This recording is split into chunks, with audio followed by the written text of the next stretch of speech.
them. Woo, woo.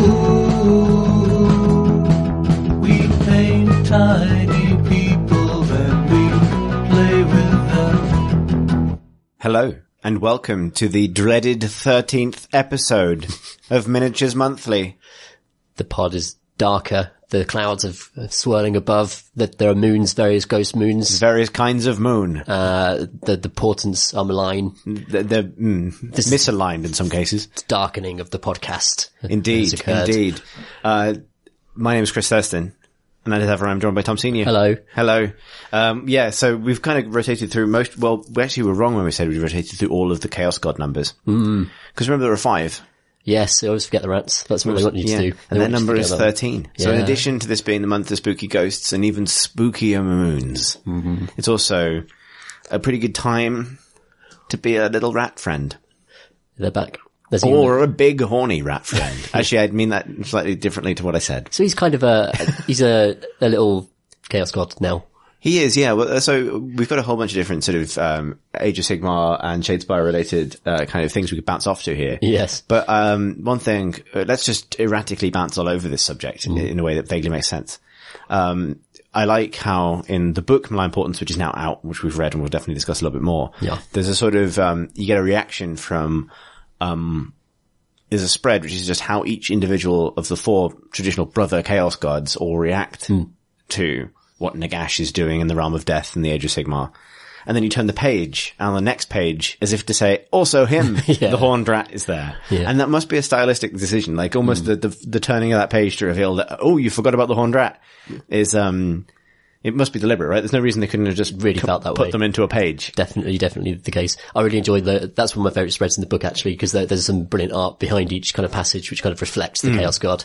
I love Slaanesh, which is just a bit shorter than the others, and he's just really worried that it's going to be boring. If death wins, it is boring. His great fear is that, the Blind Portents and death, Nagash is just more boring than his brothers. Yeah, and yes, so they've all got sort of reasons to mobilize against Nagash and whatever Nagash is doing with souls. But just for the Horned Rat, it's like, well, another god's doing something big. I should do that. Maybe it's my time to shine. And I kind of like that as like the, people have sort of tried to discuss like what is the Horned Rat the god of, other than the god of Skaven, right? Like, it's not like Tzeentch isn't the god of pink horrors. No. That's the expression of him.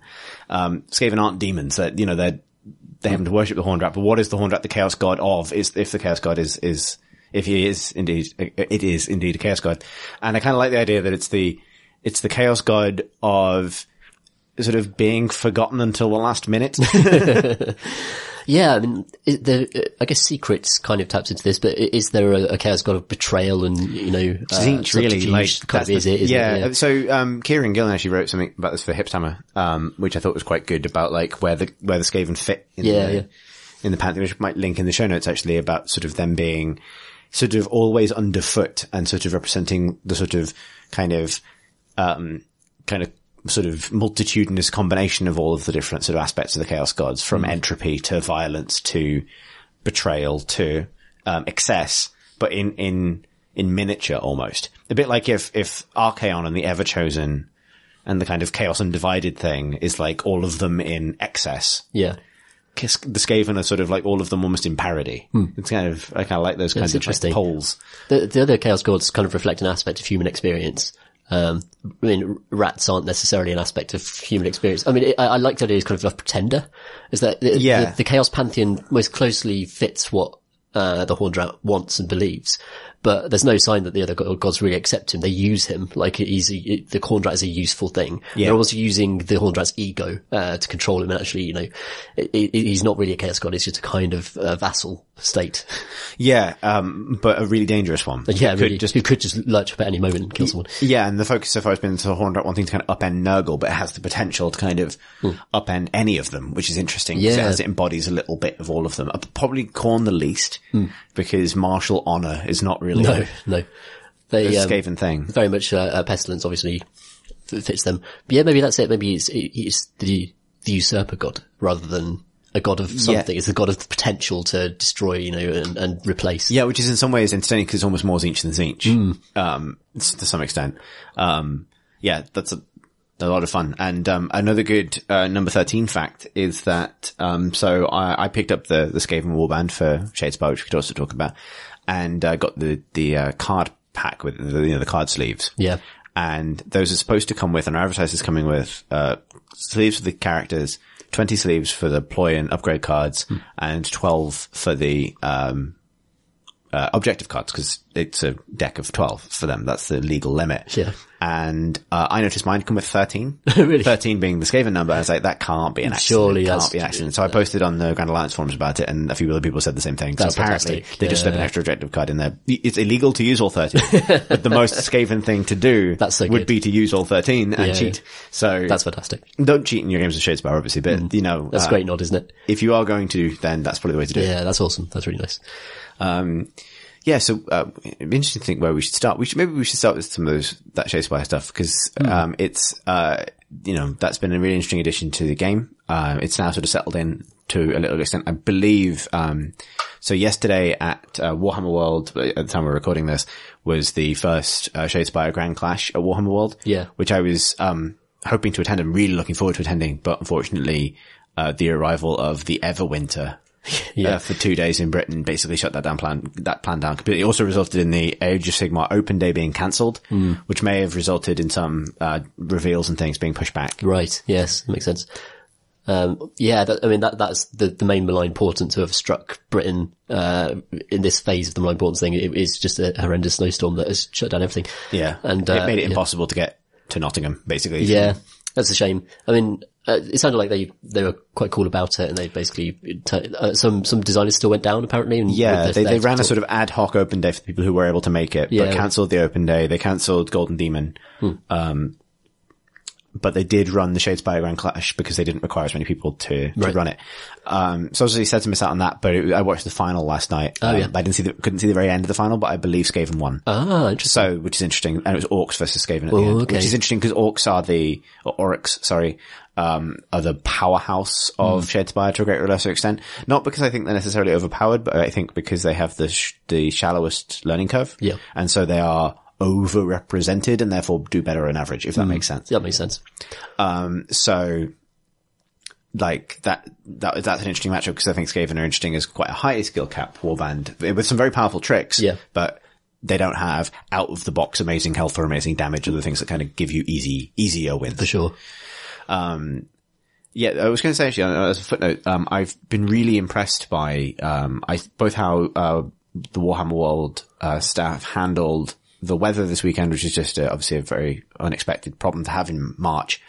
But also specifically, just how good that service seemed to be. So I emailed a few weeks ago asking when should I get to, Warhammer World for the tournament? Cause I wasn't sure whether to try and get the train up on the morning or et cetera, et cetera, et cetera. Got an email back the same day from John Bracken, who's been on the stream a bunch of times. He's Warhammer World's events manager, sort of talking me through it.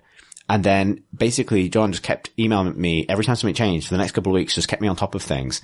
And then when they decided to move the start of the event, to 8:30 in the morning, which they were going to do initially to make sure that they could run the event on time, he got in touch to say that because that ran contrary to what they'd previously said about when I could potentially arrive, if that was going to cause problems for me, they'd be happy to give me a first round bye, like a win in the first round to give me time to arrive. Yeah, which is like that kind of people actually reaching out to kind of make sure every individual person is okay. That was I was really impressed by that. I don't have much more to say about it. It's not some grand point about the company. It's just didn't have to do that. And it was, makes me want to. I mean, I know you're heading there later this month, Tom. I have to do the doubles tournament towards the end of March.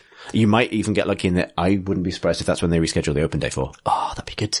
In which case I might go up as well. Not the tournament, but I might road go. Trip. Yeah, exactly. We've got an Airbnb, so you might be able to That'd be good, actually. Yeah. Cause that would make sense, right? If as long as it doesn't take up so much the hall that they couldn't run something else in the area, but, that's obviously completely hypothetical. I was just dead impressed. The live streams and stuff that GW have done lately have always given the impression that they're sort of like a fun bunch of people with the right attitude towards what they do. But that specifically I was just impressed by, because I was expecting maybe an email back, not a series of, a genuine thread discussing the details and how best to make it happen. Yeah. Particularly because even despite the conditions, I think 70 people made it to that Grand Clash in the end. Fantastic. Which is really good. That's really Bodes good. very well. How regular are the Grand Clashes? There's quite a lot coming up. So there's another one at Adepticon in America coming quite soon in this month. Yeah, I think it's a few weeks away. Yeah, a few weeks away. Yes, it is. It is a few weeks away. It's a weekend of the 24th, 25th, I think. And then there's one coming up in May, definitely at the London GT. Right. Which I'll be attending for the Age of Sigmar and the Shadespire. Fantastic. That's going to be a big event. That's happening at the Olympic Stadium in Stratford. Yeah, that's awesome. They had a Shadespire event planned for the Friday, and they've upgraded it to a Grand Clash now, which means it'll have the proper prize support and the trophies and stuff from GW. Good.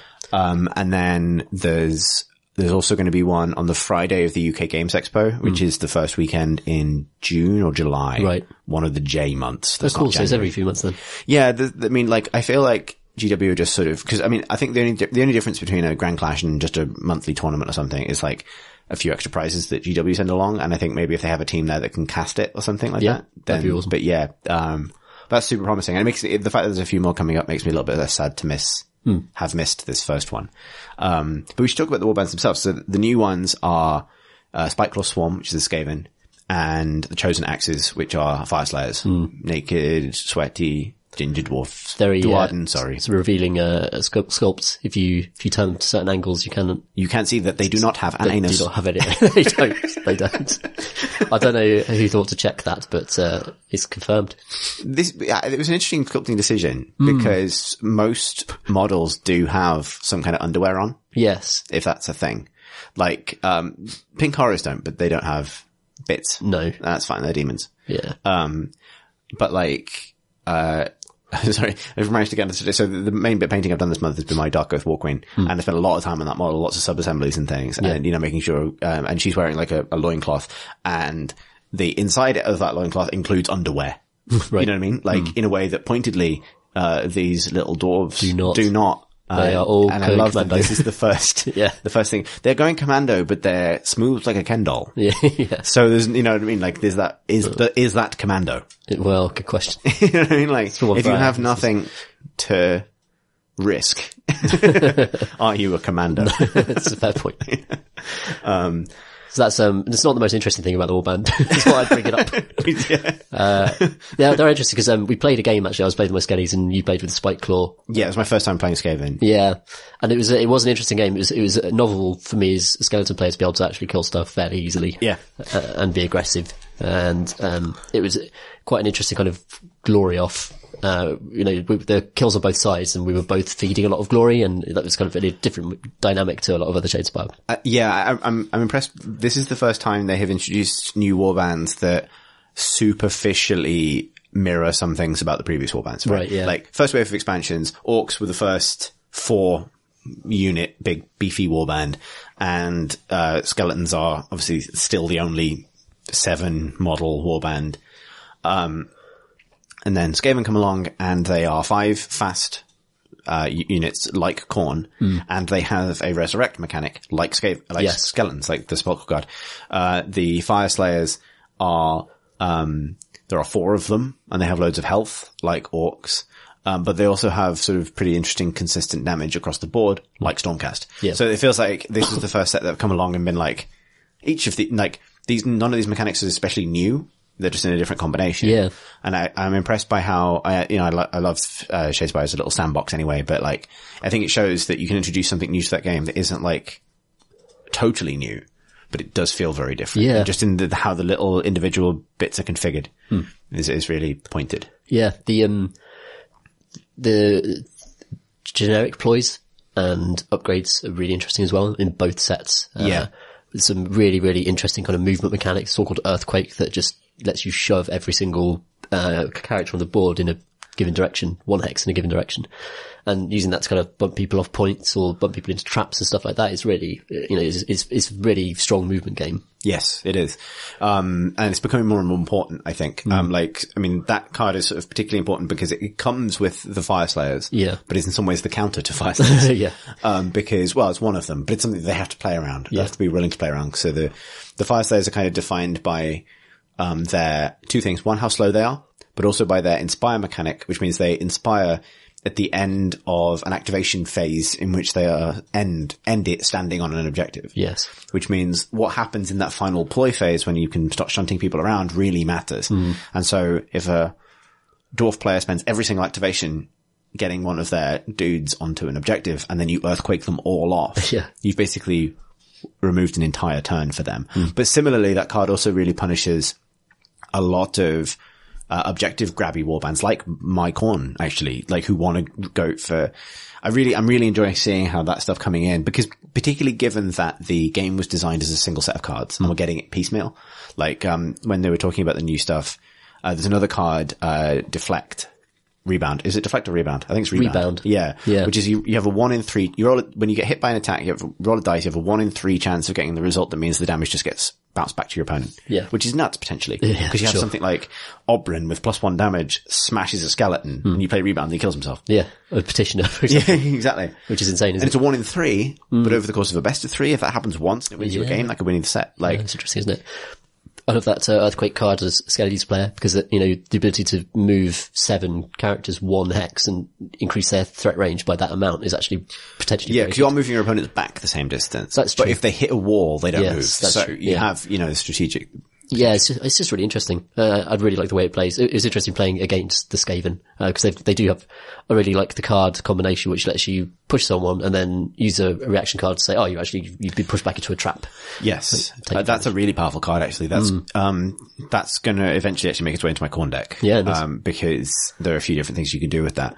Khorne benefit tremendously from things that, basically, because Sayek, who's the Khorne guy with the big double-handed axe, he is often best used, as we've just talked about in this podcast before, as a kind of nuke, because people usually kill him first.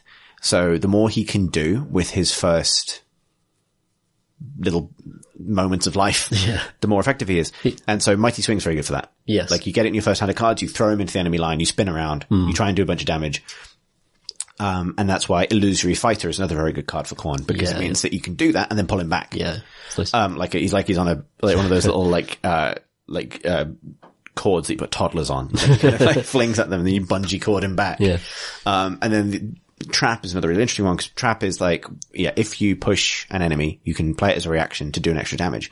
Which, if you pull that in your first hand of cards, means that he goes from being a 3 damage character to basically a 4 damage character, which puts him into the threat range where he can start killing Orcs and Stormcast, or the leaders of other factions. One shot as Sepulchral Warden. Yeah, exactly. Yeah. He's within 4.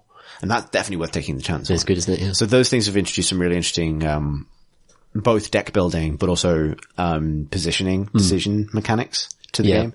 And it's so cool watching it all kind of, come together, particularly because, you know, everyone in video game land, not to get totally off topic, but is playing Into the Breach at the moment. Yeah. Into the Breach is a beautifully designed game, but Shadespire is similar, if not better, to me, in terms of like how it emphasizes very similar things in terms of, it's all about understanding what is potentially possible from a given grid position. Right. And then executing it properly. Yeah.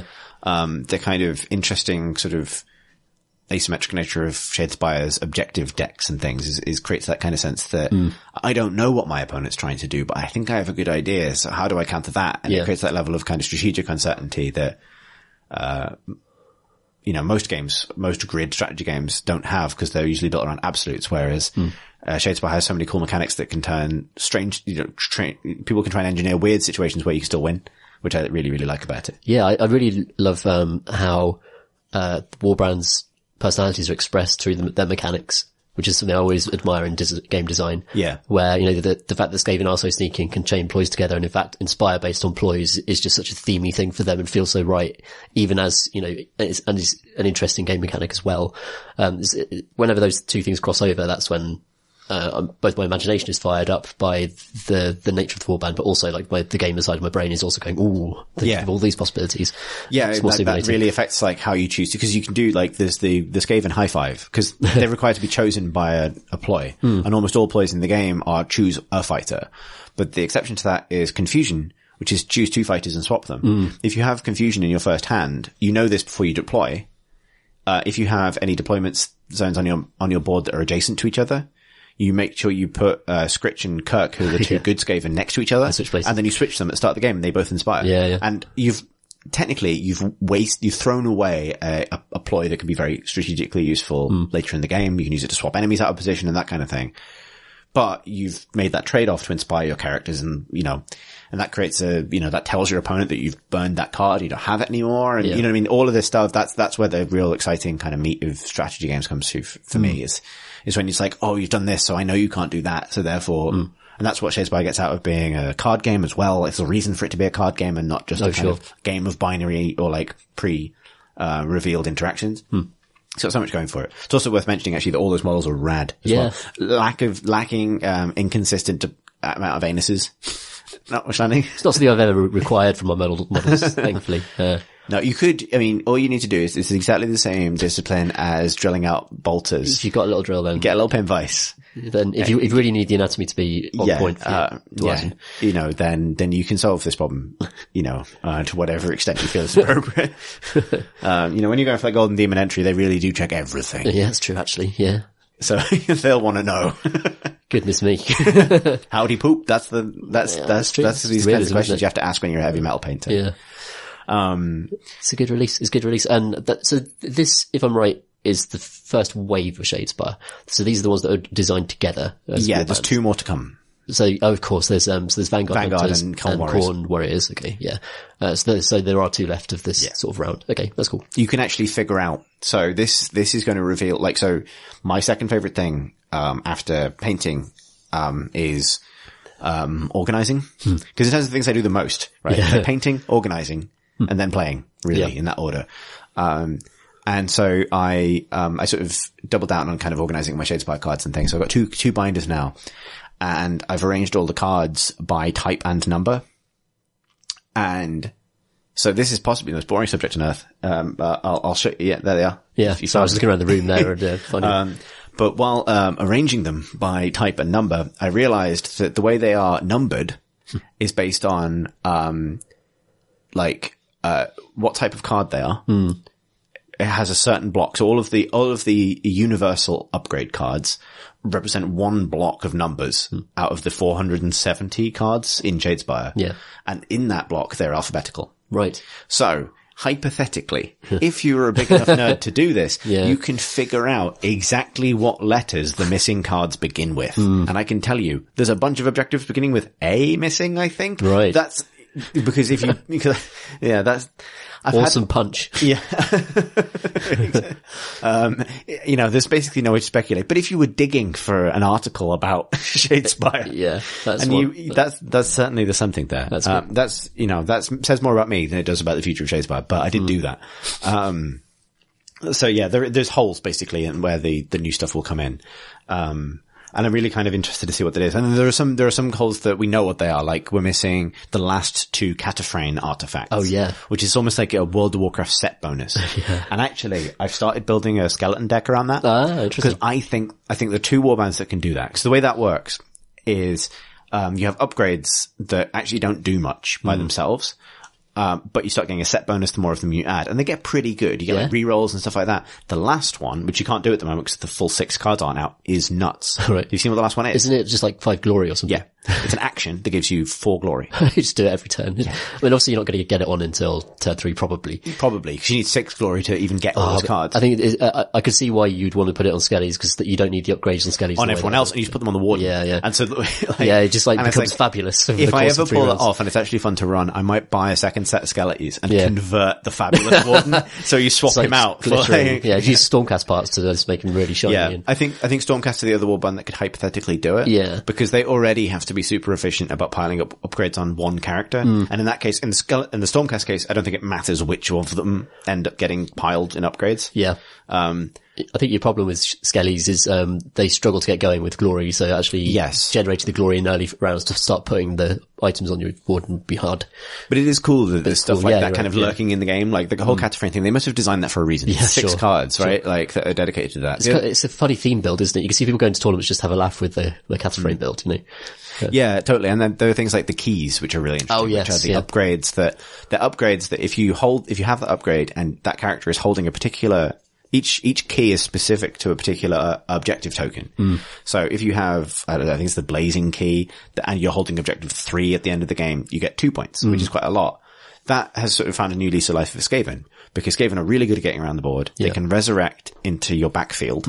So, you know, it's worth the activations and the points to maybe stick one of those upgrades on a rubbish Skaven. Yeah. Bring them back to, like, particularly put them on the rubbish Skaven because they can come back to life. Because this isn't great on skeletons, because you can bring the petitioners back to life, but they remain stuck in your half of the map. And 2 movement. And very slow. Yeah. Whereas you put them on a Skaven and they're inspired, they're movement 5. Yeah. With sprint, they can get anywhere. So, you know what I mean? You can semi-reliably bring them back in your opponent's backfield, run them over to an objective. Yeah, let's cap it, right. Nice. So that's one of the things I like about it, is it feels like, it's not like, some of the power creep you sometimes experience in games like this, where something comes along and it wasn't designed alongside the original set. This stuff does feel that you're getting almost like the full kind of, we had sort of like demo version Shadespire, and the more stuff comes out, you get closer to like whatever full Shadespire is. Yeah, yeah. And whatever comes after that, I don't know, but it's super cool. Some of the Warhammer Underworlds reset, who knows? Yeah, I'm going to make my March total fucking Hail Mary guess. Right. So in, I think Malign Portents, the book, which we can move on to shortly actually, is the first time they've talked about where the Skaven live now. Right. Or which is Blight City. Oh yeah. Which is the new Skaven Blight, by the sounds of things. Mention, Clannish assassinating leaders in Blighted City. In Blight City, Blight yeah. City, yeah. And this reminds me a lot of, it was last May that, the Skirmish expansion came out for Age of Sigmar. And that was the first time they started talking about Shadespire. Like, the original Skirmish campaign is set in Shadespire, in the part of Shadespire that isn't lost between realms. Yeah. You know, cursed by Nagash. And, they obviously did that on purpose. They were like, we're going to start seeding this idea. We're going to introduce the Cataphragms as a concept. We're going to introduce Shade Glass as a concept, which was a precursor to Gravesand, which is now a thing in the importance in the lore and how they're explaining that. And, you know, then 6-7 months later, Shadespire comes out, and suddenly, Shadespire is the setting, and it's gone from being just a little footnote in the lore to being the big thing. Yeah. Whenever that happens now, whenever like something new appears, even if it's just in a footnote, it's almost like bookmark that, because that could be a sign of what's coming next. Yeah. And I was just imagining that like a Skaven Hive City would also be a cool setting for something like this, and it would certainly fit with the Underworlds thing. That's right. Right, we should talk about Malign Portents actually, because there is other news to get around to, but Malign Portents is certainly, the most recent big AOS release, and it's definitely going to theme what we have to talk about later in the pod as well, because we have now played a proper battle with it. A proper Malign Portents battle. Yeah. It's, a huge kind of, it's the next big moving on of the story of Age of Sigmar, basically, which is probably the headline thing about it, more so for me than the rules and a lot of the extra stuff that come with it. It's the fact that its move is pushed the whole setting into Shyish, and it's actually forcing people to take on Nagash and each other in the realm of the undead. And as part of this, they're taking this opportunity to clarify a lot more the realm of death looks like. It's a bit of a kind of Discworld-esque scenario where whenever a culture comes up with the notion of what the afterlife might look like, it starts to form in Shyish. And so it's actually it's a huge amalgamation of loads of different cultural ideas of post-life, of the afterlife. And that's potentially like an incredibly vibrant and exciting setting, but actually Nagash corrupts it to the extent that he makes it, as Slaanesh would say, boring. Like his ego and his kind of vision for what post-death should look like is actually taken what could be a beautiful realm that makes people happy and turned it into a kind of hellscape. And applied the kind of Nagash's sort of aesthetic to everything. So it's all pyramids now. Yeah. Guess what? Like, it doesn't matter what you wanted the afterlife to be. I hope you liked inverted pyramids. It's Nagash's thing. Yes. And so it's also worth clarifying that the Malign Portents book that came out is not like particularly compared to the Realmgate Wars books, because there were like 6 of them. Yeah. And they were like 75 quid each, and they were like 300 pages. They were all huge. Malign Portents itself is a relatively slender book, and it's also the beginning of this story. It's not the whole thing. Yeah, right? Sure. Like, it's actually, the book spends about as much time getting you up to speed with the story so far in Age of Sigmar as it does like pushing it forward. Which is interesting. I thought, like, I've seen people say, like, where do I start reading if I want to get up to speed with Age of Sigmar? And I'd honestly say that, like, the Malign Portents book basically gets you. Yeah. Pretty much. The Realmgate Wars, there are some cool kind of sub-stories as part of it, but the broad arc of it is pretty simple, and you could get it in 2 sentences, really. Stormcast go down and fight Khorne, and then there is a battle for the All Points. They fight Nurgle for a bit. Yeah. And there's cool sub-stories. Alarielle has a beetle now. Alarielle comes back. That's really neat. That's nice. That's quite a cool story. But broadly, it's just, Order pushes out into the realms and forge some cities. That's it. There's a stalemate at that point. Yeah. And this is, you get that in a couple of pages in this book, and then it starts developing and starts, moving factions into Shyish and kind of broadening the scope of what the factions look like as well. Yeah. So certainly, it feels like Order as a faction is a really interesting kind of multifaceted. It's not like they don't all get together and say, "Oh, what's Order going to do today?" It's actually just loads of different, interesting, weird societies who could easily fight one another. Really, yeah. The sort of the thing they're settling on as the defining characteristic of Order is almost empire building. Yeah, yeah, that's a good point. And so that's sort of what binds them, even if they're very different interpretations of what that means. Yes.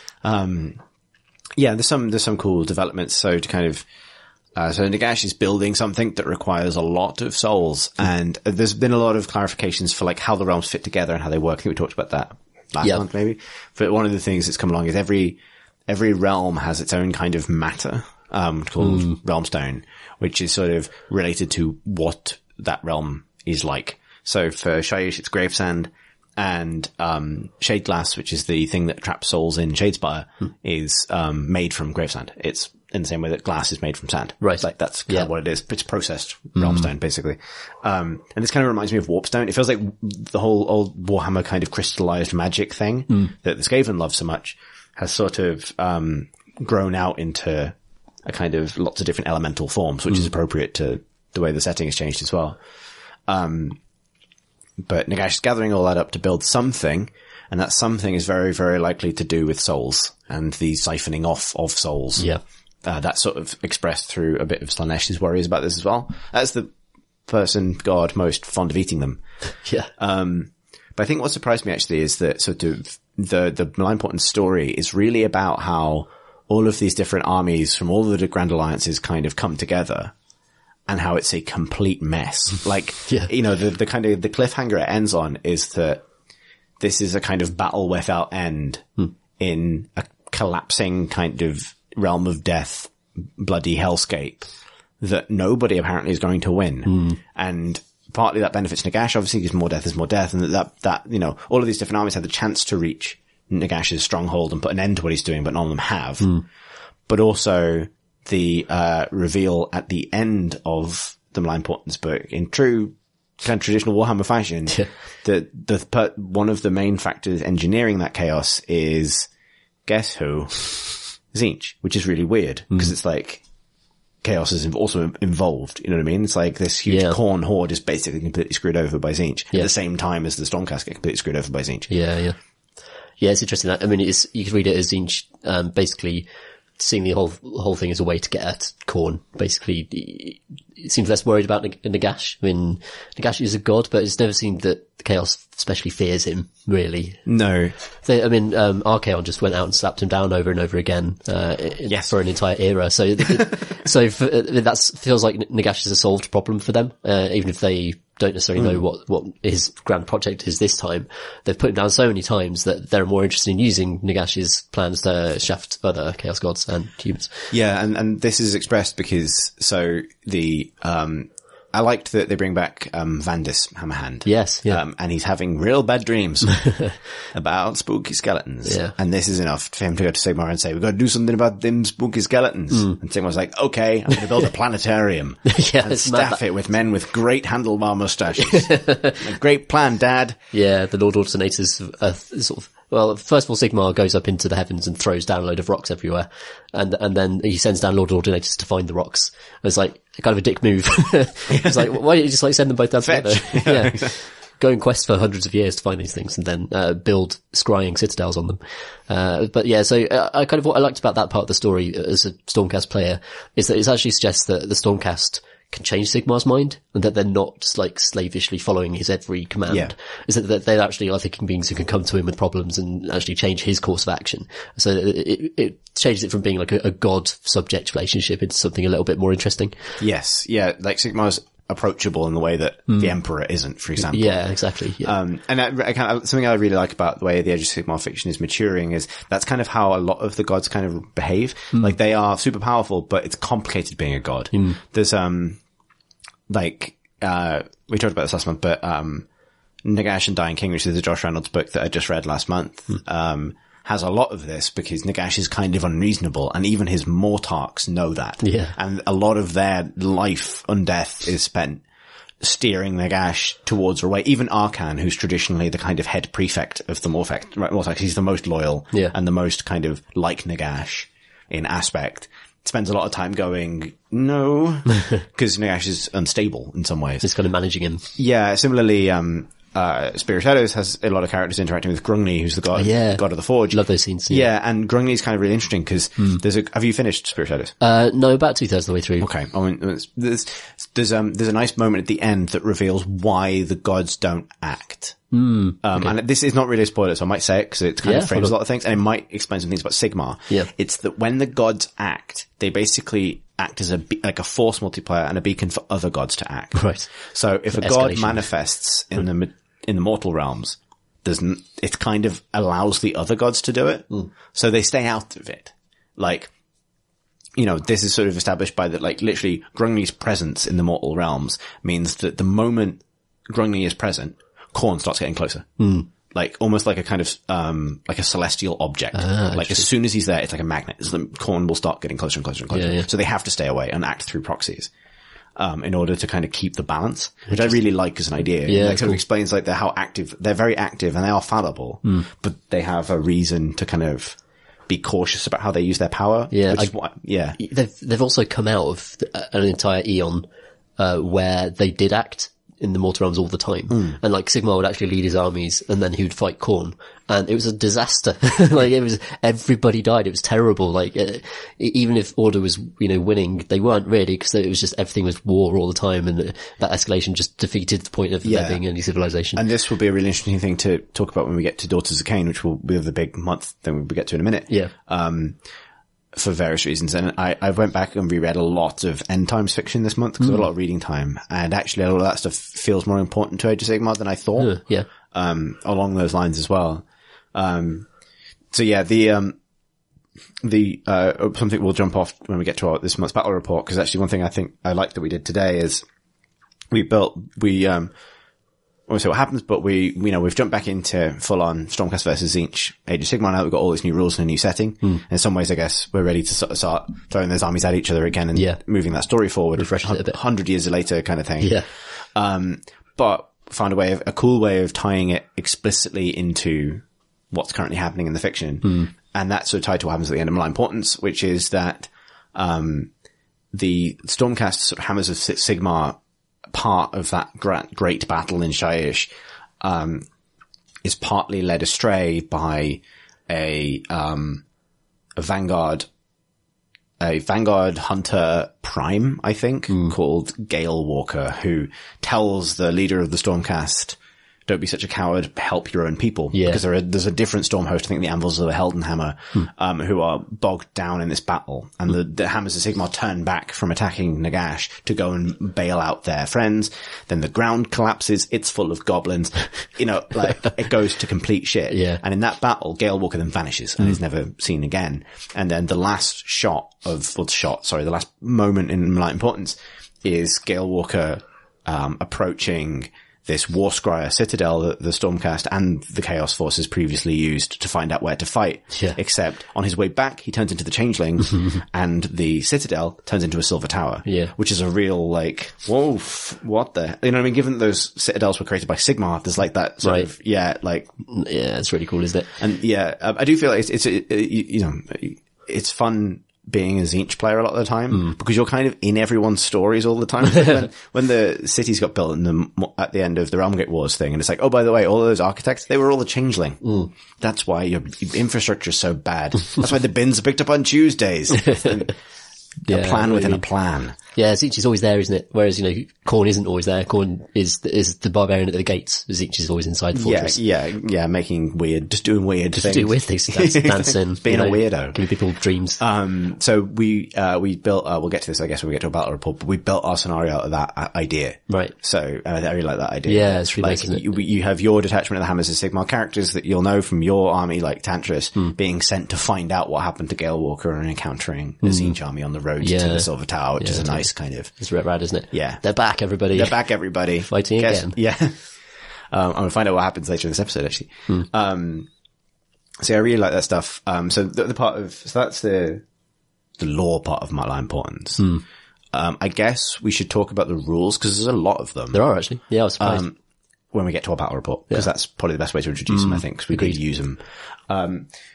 What that leaves is Dread Solstice, which is the event that's running at the moment. And, there's not loads to say about this, but I think this is a quite successful way of running these kinds of events. Cause there should be no illusions. The purpose of these kinds of events is to get people into Warhammer stores and buying stuff. Sure. Right?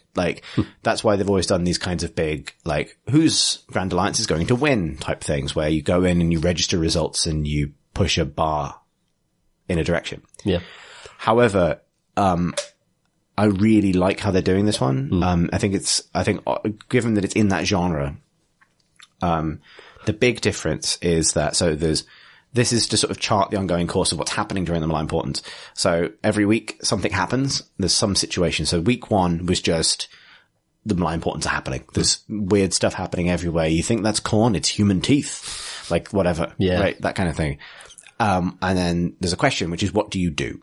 And then they are, the choices, and this is the crucial thing, aren't assigned to particular factions. And they're all ambiguous enough that you can kind of figure out what your faction's version of that theme is. Yeah. So, in the first week, I wanted to pick the one which was take advantage of this and learn all the secrets or something.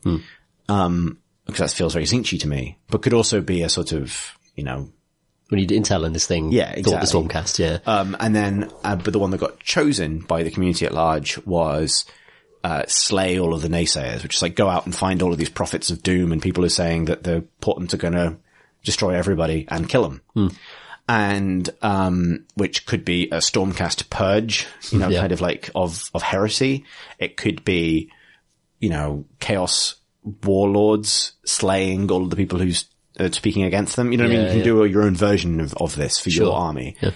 And when that won, the mass death of all of those prophets and sort of oracles and seers, all of their souls rushing to Shyish at the same time caused a spooky moon called Lunagast to be born. Yeah. And so the world gave birth to a ghost skull moon that got closer and closer to the world, like a Majora's Mask or something. It sounds like the plot of Bloodborne as well. Yeah, and started demanding secrets. Oh, right. And so people started Show me running what to you've the got. mountain stops. Yeah, exactly. There's no way in which this isn't the show me what you've got. Yeah. Or more accurately, show me your diary. Yeah.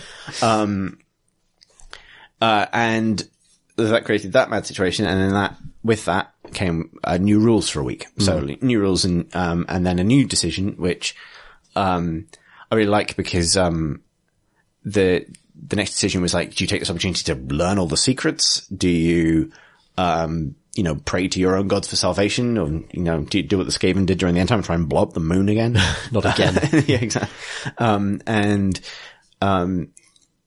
I was thrilled that, the learn all the secrets thing, which I chose because very Tzeentchy, won this week by exactly one vote globally. That is insane. Which is nuts. It won by one vote globally. And on Thursday last week, you and I went into the Games Workshop in Bath to play a game of Shadespire. And while I was there, I went, I finished painting my War Queen. Can I register that as 1 point in favour of that one?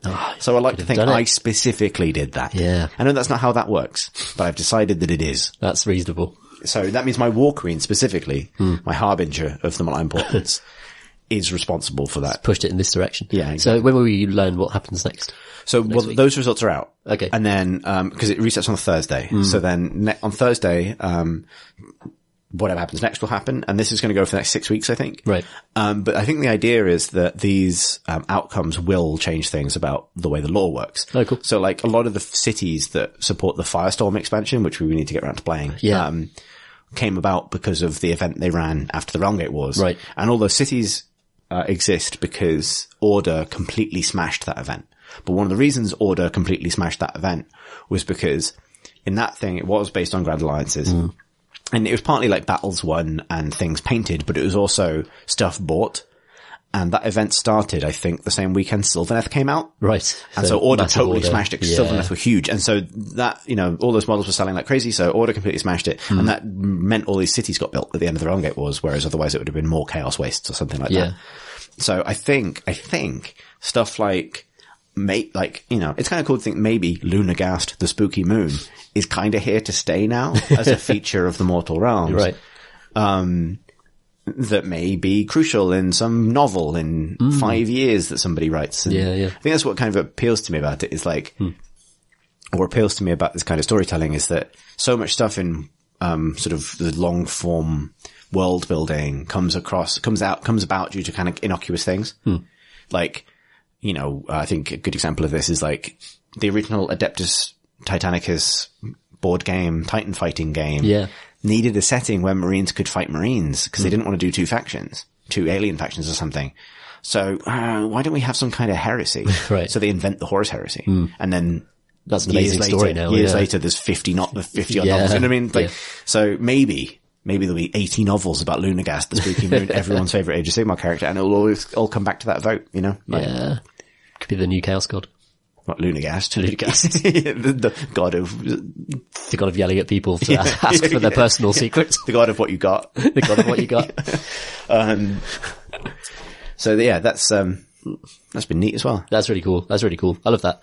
I think a lot of the problems, we were talking about this type of event a couple of months ago, I think, and listed a load of problems with it, and it sounds like this solves all the problems with that type of event. But yeah, it doesn't solve the fact that, like, it's a marketing thing. Sure. And there's something kind of wrong with that, right? It kind of like, if you're in for it, you're in for it. It's not mandatory. Right? No. And also, I mean, it's a free story, you know, it's a free kind of rule set for people who, you know, even people who don't buy or participate in anything. Yeah, you don't have to participate in it to run this week's rules. Exactly. Special rules or something. It is all free stuff. And, the website's really nice as well. I like the More Importance kind of, it's very themey and full of cool art, and all that stuff's free. So I think, it's just a nice thing for people who want to participate. Yeah.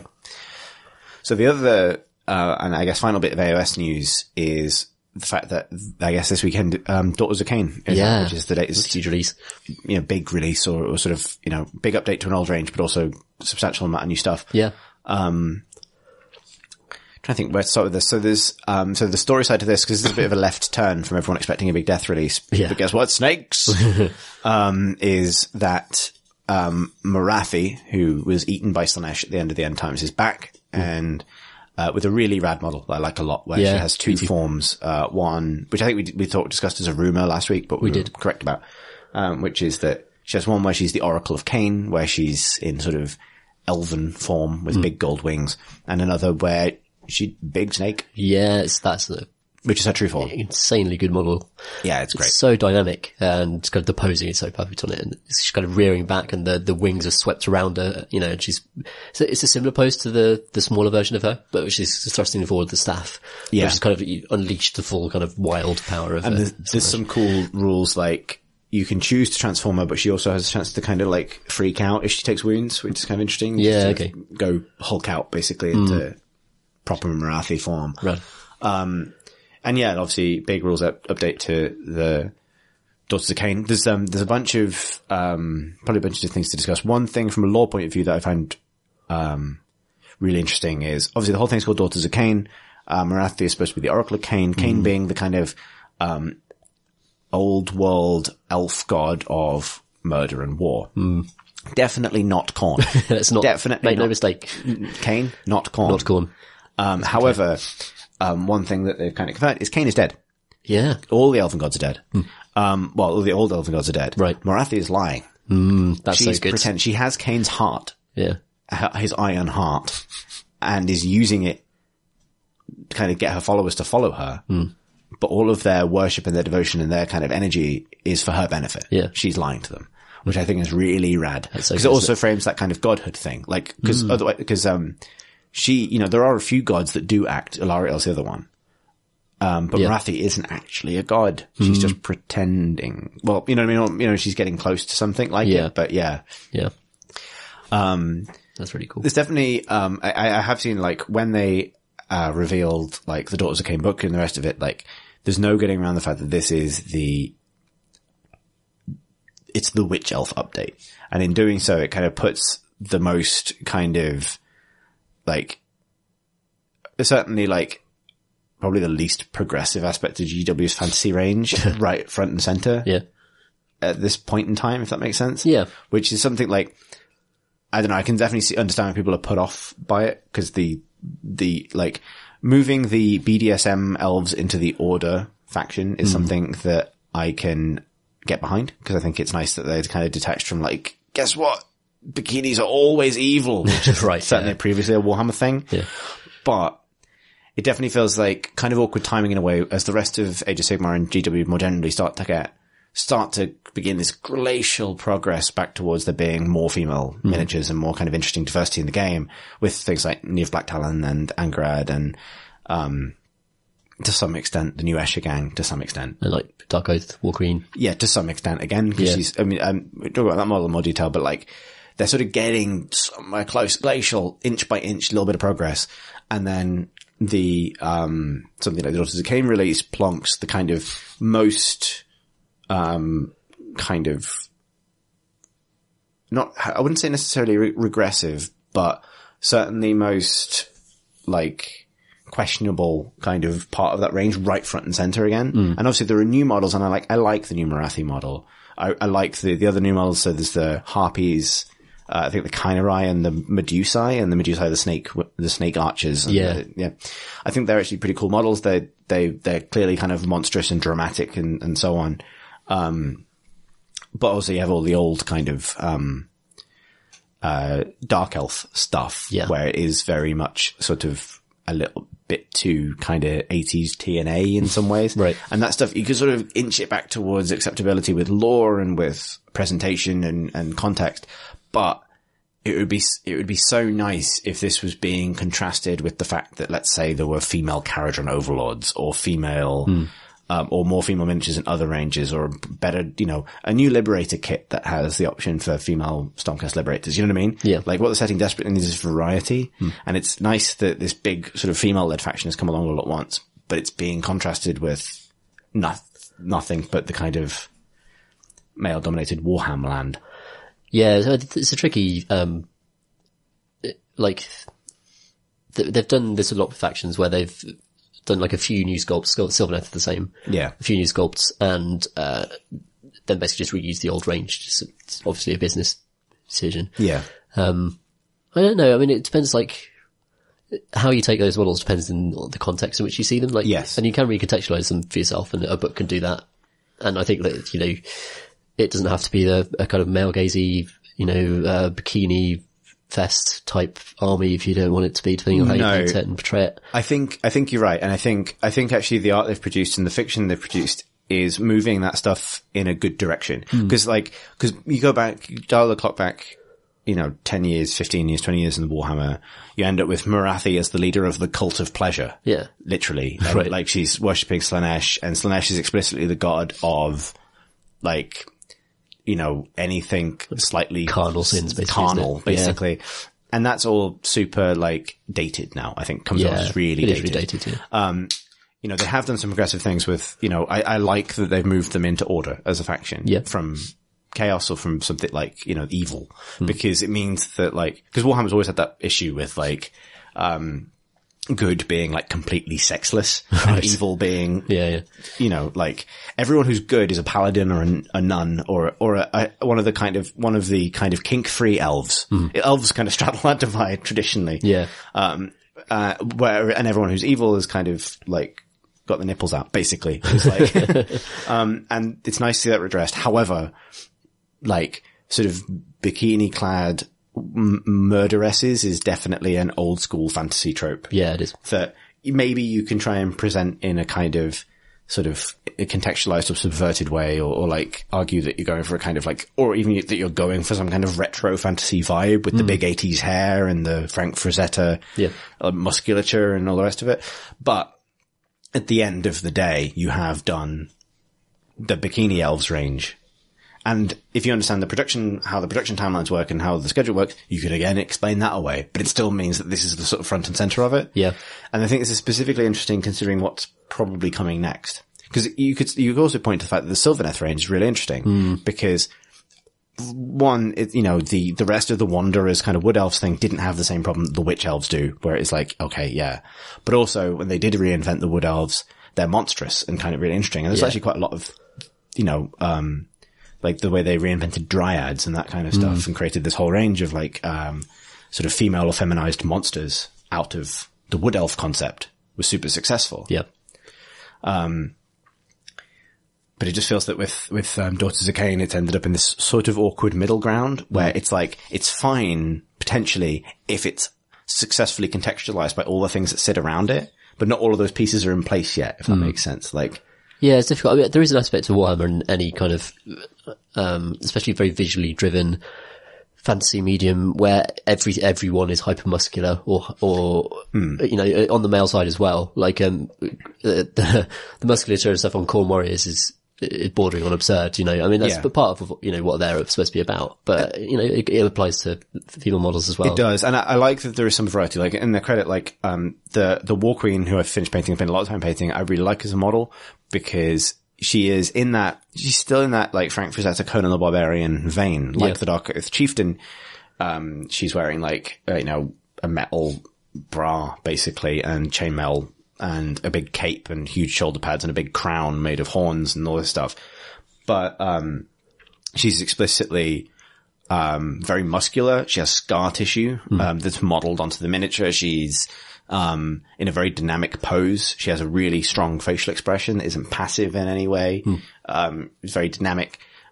She looks like she could beat you up, kind of thing. Yeah. And that's nice to see, and that's nice variety. I like the new Escher miniatures in Necromunda for the same reason. Like, they've put a lot of emphasis on musculature and stances and things, which that is, I think, stands in important contrast with equivalents in games like Malifaux, where they have gone in a pin-up direction specifically for the female miniatures and not for the male. Sure. That's the shit bit. However, I would love, like, I think the thing I'd like to see GW do is, like, it's still nonetheless the case that you get female miniatures in those contexts, but basically just the exception of Stormcast. Yeah. Like, Stormcast is the only one where it's like, there are, men and women that are equivalently not topless. You know what I mean? Like, I would really love it. I really would have loved it if there were, female Kharadron overlords. Feels like female dwarves is a kind of threshold they've not crossed. Like, yeah. They're all in suits, aren't they? I mean, they are, but is a law point that there aren't women? They're they're sort of masculinized suits in a way, because the suits do have metal beards. I mean, I suppose you could say the thing that, like, I guess, like, Tors in particular, an odd one, because they're, it's always been a kind of in fantasy and joke that, what does a dwarf woman look like, and do they even exist? That's existed for Tolkien and going way back. Yes, that's true. Yeah, so, I think it's just I'd like to see that. Like, I'd like to see the non-sort of lithe warrior races have as much diversity as the lithe races, just because that feels like it pushes things towards, like, they're still, like, feminine and then masculine, and masculine tends to be overwhelmingly male and whatever. It's interesting, isn't it? Because, like, I mean, you can want femininity in your model ranges, but then a very exaggerated and, Warhammer Fantasy depiction of femininity as in the Daughters of Khaine kind of becomes problematic in some ways. And I think, where does it cross the line, really? I think it's problematic when it's not, original enough. Which is like where you don't look at it and go, I've not seen something like that before, which is where I think the Sylvaneth is successful. Because you could make the argument that, like, Dryker's not got a top on. That's true. Right? I've just painted Dryker, can confirm. Yeah. Yeah. But, she's also a tree beast. Yeah. And is very, and you could argue there are feminine aspects of that miniature, but it's overwhelmingly monster, and it's quite an original idea of what a dryad might look like. Sure. And it's a very different sense of what an ent might look like, given that that's kind of where they come from as well. It's if all of Tolkien's ents are kind of doddery old blokes that move very slowly and make decisions very slowly, she's the extremely angry, spirit of vengeance kind of ent. which is a different, full of bees. yeah, eventually just full of bees, which is a different take on the same sort of thing. It's sort of sufficiently different that you look at it, you go, oh, this looks really different. Whereas I think the Daughters of Cain have the issue that, in the fiction, in the stuff that's written down in the words, they have moved them away from that old kind of tired fantasy warrior succubus thing that has shows up in loads of different settings, but visually they are still there. Does that make sense? Yeah, it does make sense. I'm always like, get slightly wary when, the answer is to like, you're not saying it's talk risk, just like you're talking about inventive, different designs. But often this boils down to like covering up female miniatures in a way that you wouldn't cover up male miniatures, in similar situations. And also there is a kind of, I don't know, a chilling effect saying, oh, women have to be wearing certain amounts of clothes in order to not be, become troublesome or whatever. I think it just needs variety. Like, I think it needs variety in the range. Like, I mean, it feels like, this is what I mean by AOS being in a position where not all the pieces are in place yet. Yeah. Like, imagine that a few years down the line, they finally really embark on free cities as a range. You know what I mean? Like, cause at the moment people are still using old empire models to kind of do their normal human factions in Age of Sigmar, the free guilds and stuff like that. And those models are super old. And they're based on a time when the idea of what went into Warhammer was basically like Holy Roman Empire with wizards, and it's just dudes with mustaches, and it's all dudes with mustaches.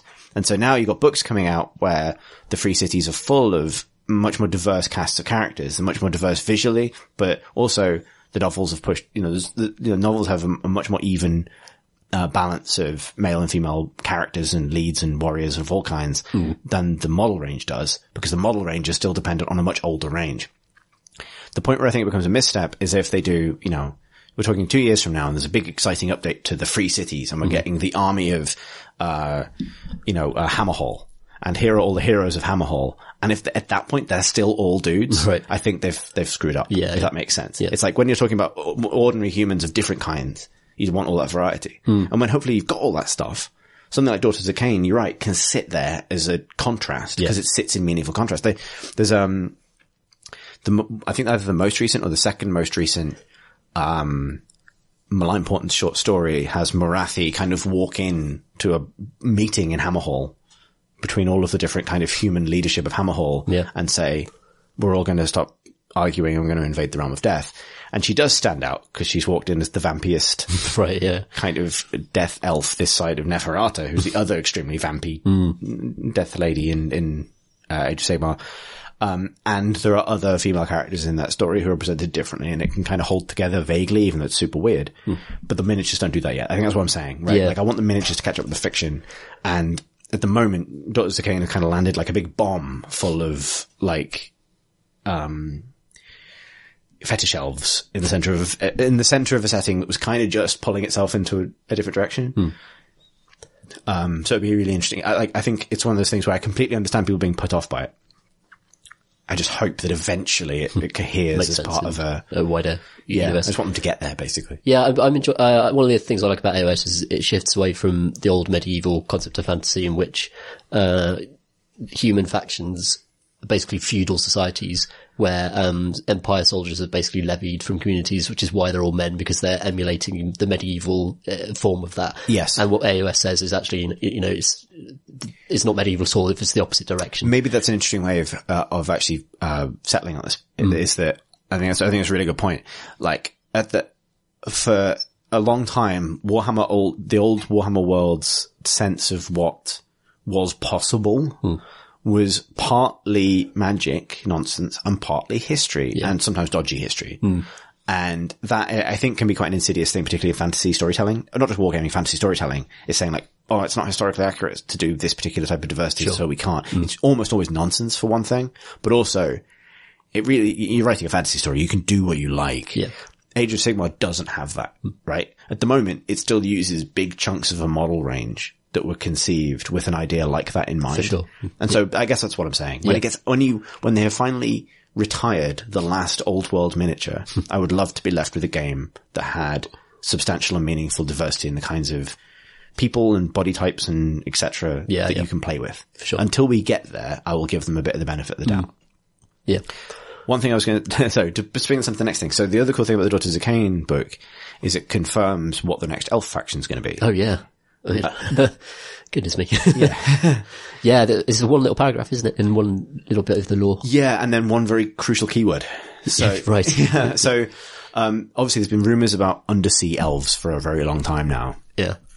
And in one particular paragraph of lore in the Daughters of Cain book, there's a reference to the Daughters of Cain fighting a faction called the Idoneth Deepkin.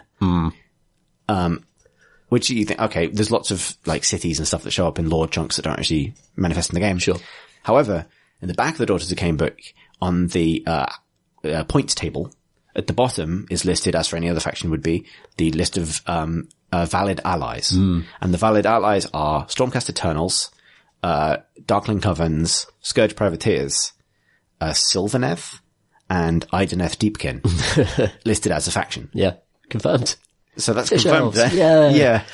Yeah. Fish elves are a thing. So this is one of the reasons I sort of wanted to contrast this with because I really hope this range, which promises to be entirely new, solves all those problems I've just talked about, if you know what I mean. Sure. Like, this doesn't have the excuse of like, well, this is an old kit. This is like time to get it right. Cool thing. Apparently, the Mistweaver from, Silver Tower, who is a super cool, great miniature. She is Idoneth Deepkin, which is, because they are sea elves, but bound to mists and water and kind of ocean phenomena. Yeah. That's super interesting because like everyone assumed that she was kind of held up by smoke, but maybe that was actually water or steam. That's super, super cool.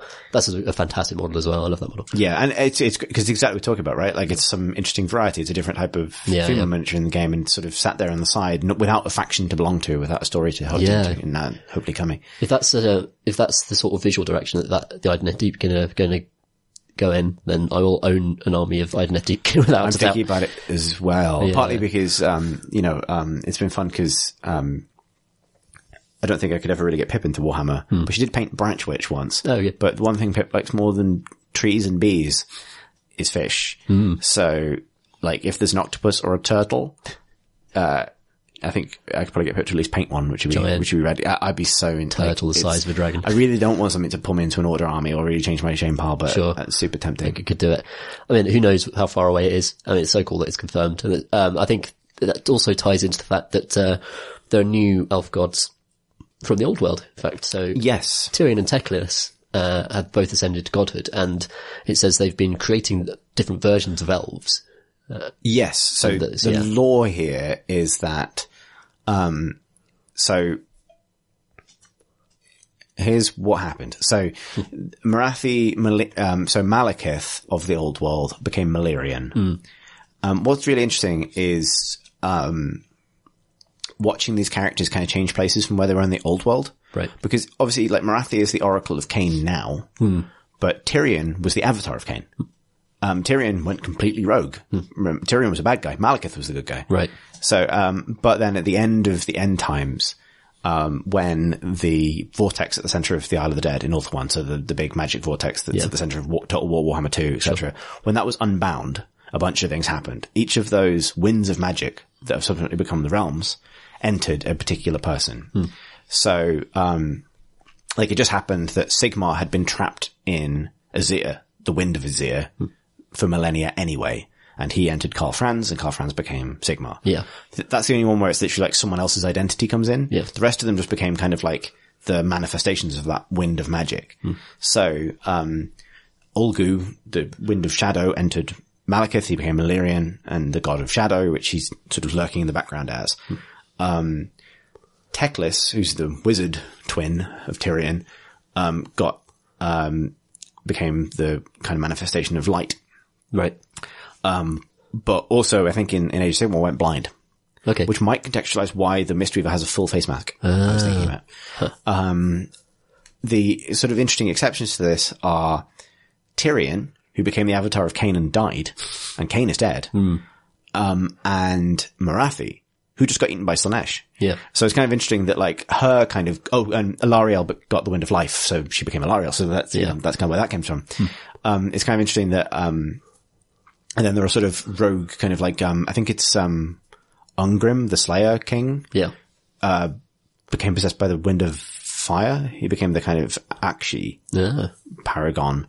and Thorgrim, who's the grudge bearer, became the shaman Peregrine. Right. So there's sort of like kind of interesting kind of things that didn't quite resolve into like dwarf gods, but did for the others. And what that means is that like when Tyrion and Teclis come back, they kind of sort of do and don't have godhood. Like what happens to Tyrion is really interesting because it's sort of like he completely fell off the elf wagon by the end of it. Yeah.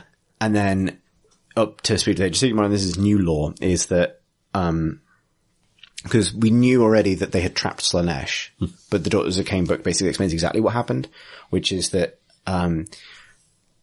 Tyrion, as a god, found where Slaanesh was still busy digesting all of the elf souls he ate during the end times. Yeah. But may have had some help finding Slaanesh from Tzeentch. Like, that makes sense. A bit like, please eat my brother, basically. And they hatched a plan to, all of the 4 elf gods working together, the 2 dark, 2 light. So actually not Alariel. So Tyrion, Teclis, Marathi, and Malerion, to attack Slaanesh and rescue the elves by using themselves as bait. They did that, and they cast a spell that means that Slaanesh is kind of bound and draining and vomiting souls. Right. And they each take a tithe of those souls and use them to create new elves in whatever image they choose. However, Marathi corrupted the spell to give her more souls than she should have to make her own people, and that is what is weakening Slaanesh's bindings. Right. And that means that Slaanesh's followers are very close to finding Slaanesh, which will ultimately result in Slaanesh coming back. Yeah. Thanks, Marathi. Not again. Not again. The Warhammer story. Okay, yeah. So is it it's a Teclis joint? Yeah. So the Idoneth were Teclis's first attempt at creating new elves, and apparently they didn't go well. So he just put them in the sea and then left them there. That's hilarious. So yeah, I like the idea that Teclis is out there just basically inventing new model ranges for Games Workshop every few years. Oh, that's not Except very good. He's blind. Yeah. What am I doing? Octopus, mash it with an elf. So the other thing is, Teclis is blind now, but he sees through Tyrion's eyes. Oh, okay. So they are twins. That's not how twins work, but Warhammer twins. Warhammer twins. So my knows where he is. So Alariel, she's on a beetle now. Yes. Marathi, she's 2 modeled now. I reckon Tyrion and Teclis will be a single hero at 2 miniatures. Okay. That's my other mad like guess. A split between 2. Yeah, like you measure line of sight from Tyrion. That'd be kind of amazing.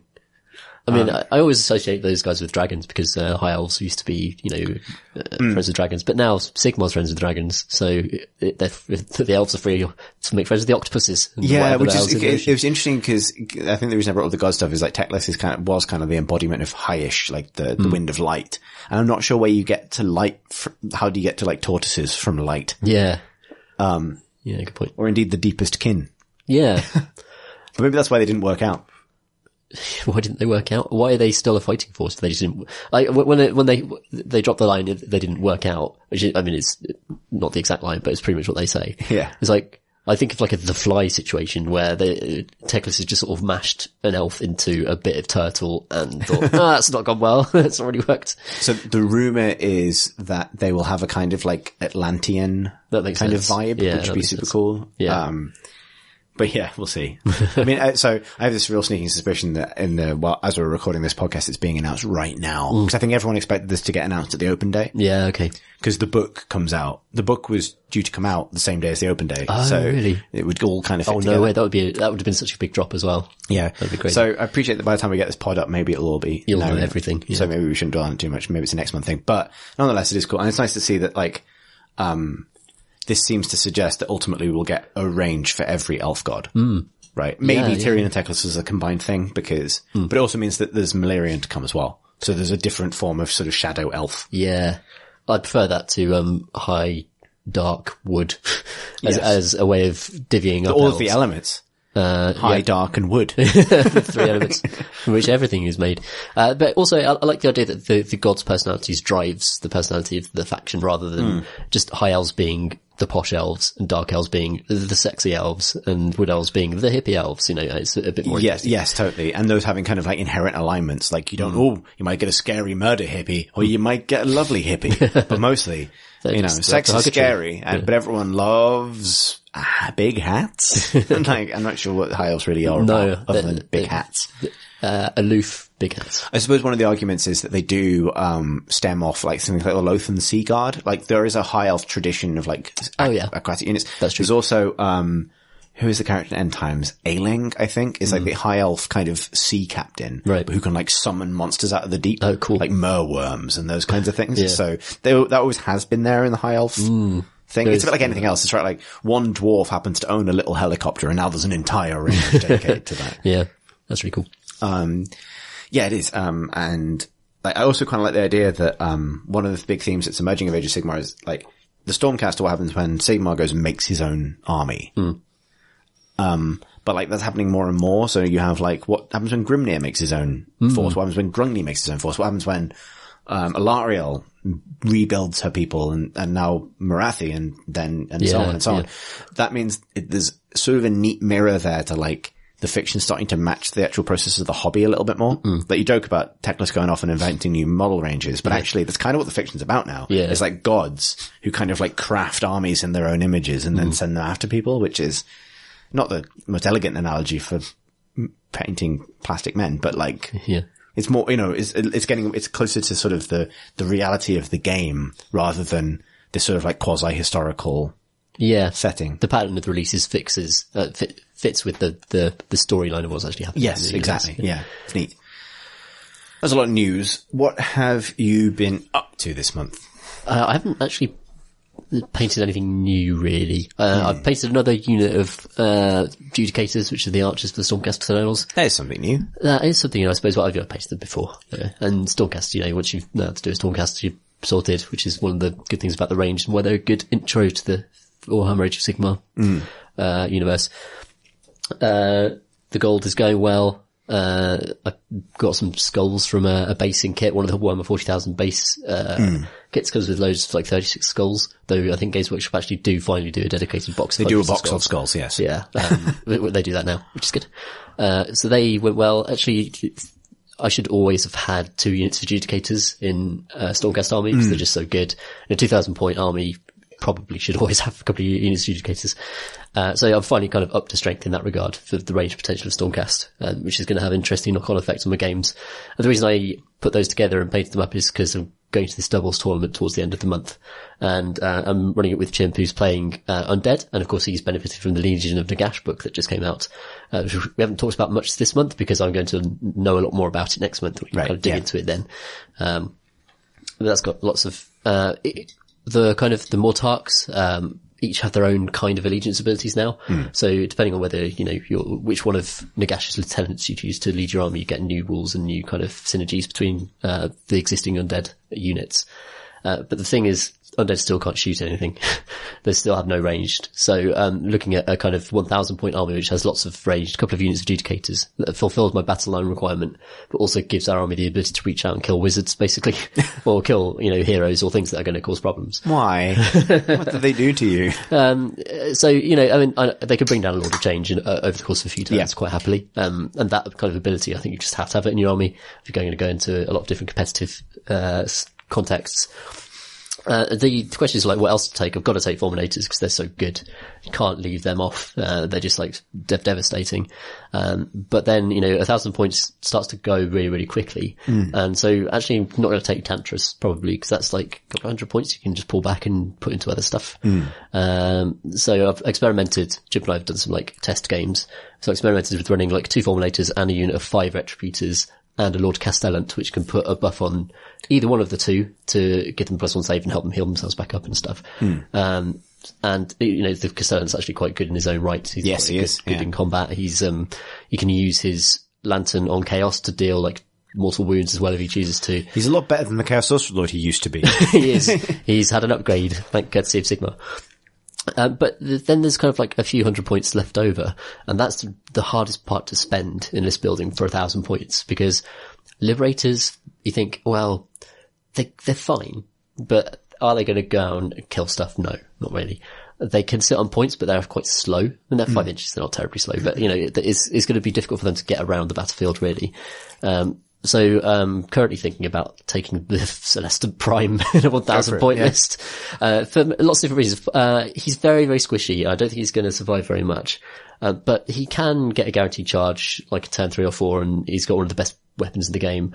Or against certain armies, you can bring him down in turn 1, and his Meteor Strike does guaranteed mortal wounds in area of effect wherever you want on the battlefield. It's like a unlimited range attack.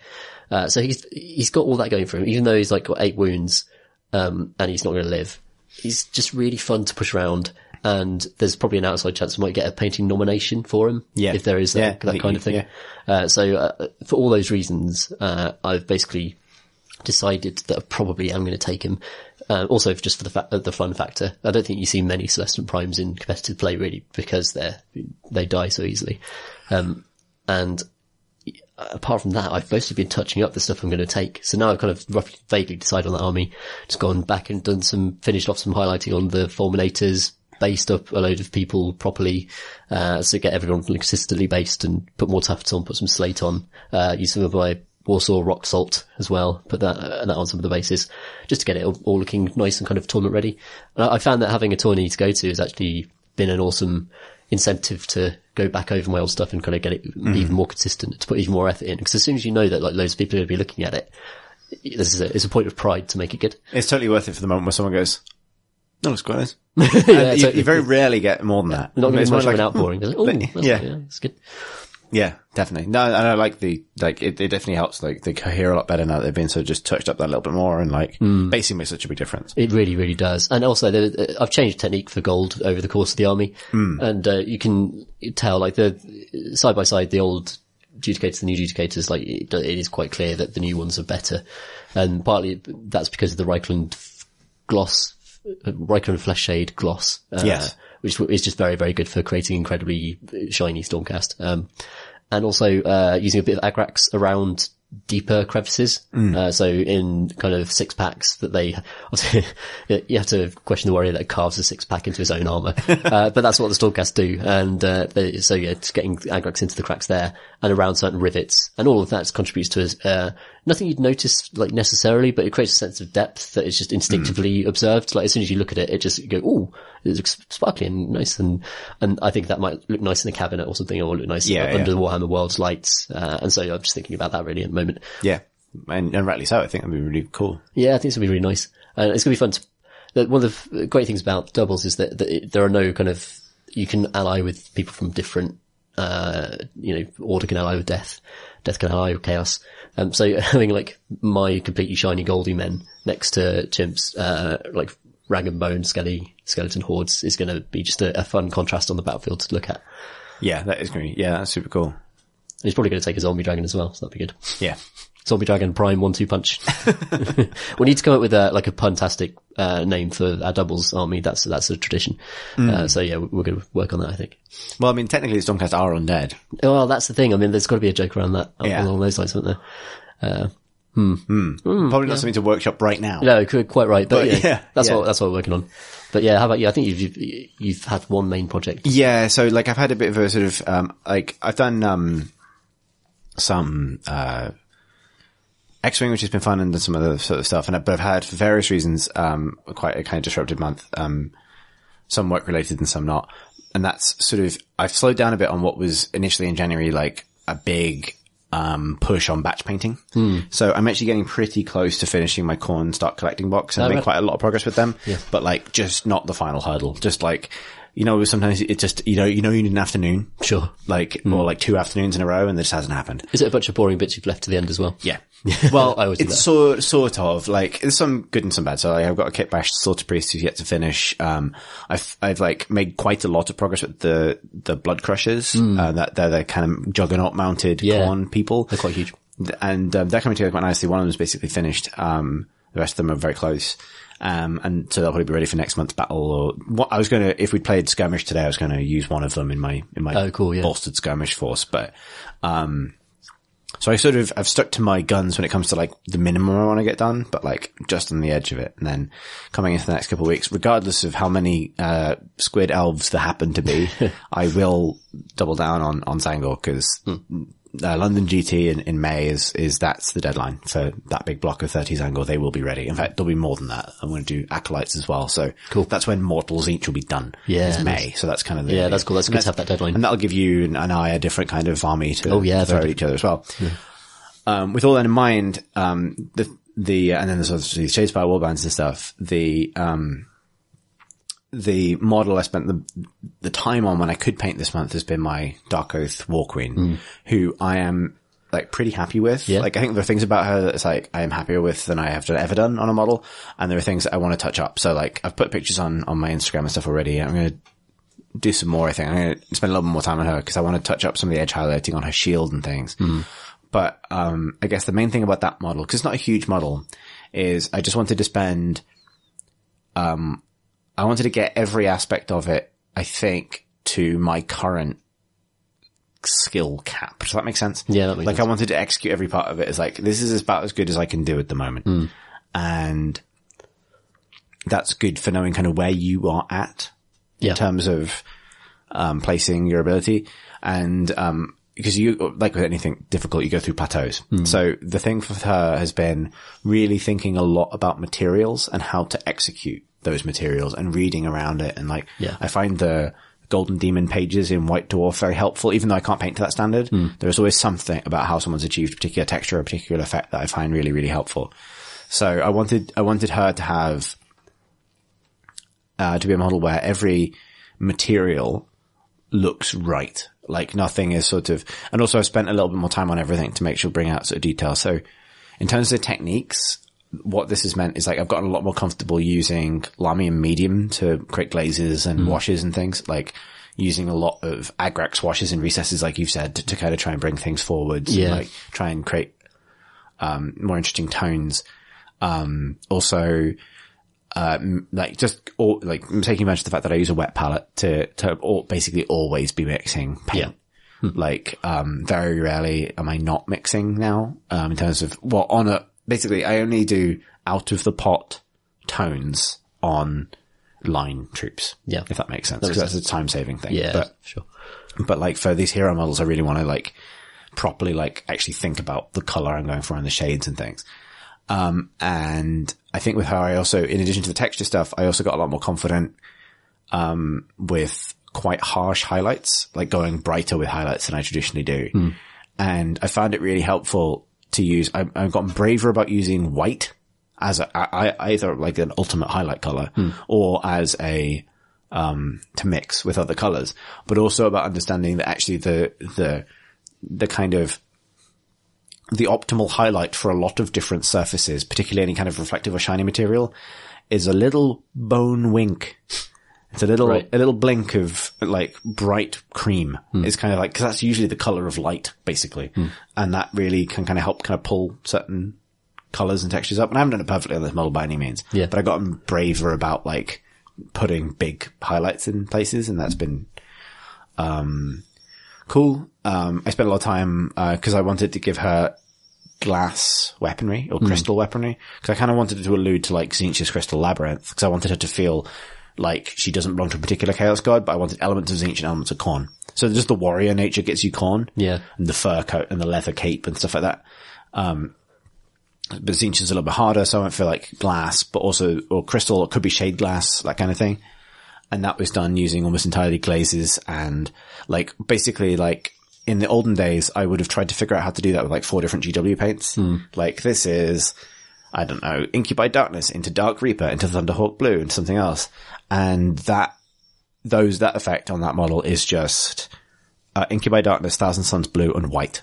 Like everything. And then Lamium Medium. And it's just those things in different combinations until I got the effect I wanted. Yeah. So that's worked, which is nice. And it feels like getting more confident using just the paints I actually need rather than like that kind of base layer highlight thing, which is super useful when people get back into painting. I totally understand why they do it that way. Yeah. But it's like the training wheels coming off and being able to go like, I'm just going to do this. And then what's left is sort of technical execution. Yeah. Like learning to see like a better painter than I actually am, if that makes sense. Yeah, I couldn't go back from a wet palette now. I've just got like a hacked together wet palette, which is just, a piece of tea towel, with some like baking paper on it in a Tupperware pot. Like it's so lo-fi, it looks ridiculous. Yeah. But it changes the way you paint, and it saves you so much paint, and you can mix stuff so easily and not, lose it within minutes. Yeah. It's just essential for me personally. Yeah, the Walking is definitely like the first miniature I've painted almost entirely with an artificer brush, with the exception of some base coating. Yeah. Trying to think if there's anything that's sort of tips wise. So cheeky bone winks. Yeah. That's tip 1. How about, how do you do your leather? That's always tricky. Leather. So, there's 2 kinds of leather. There's 3 kinds of leather and cloth on that miniature. Cause I wanted the inside of her cape to look more like hemp or like linen or something like that. Yeah. So I nicked this technique from the most recent issue of White Dwarf in the Golden Demon section, because someone did a really nice dirty cape on Cypher and some fallen Dark Angels. Right.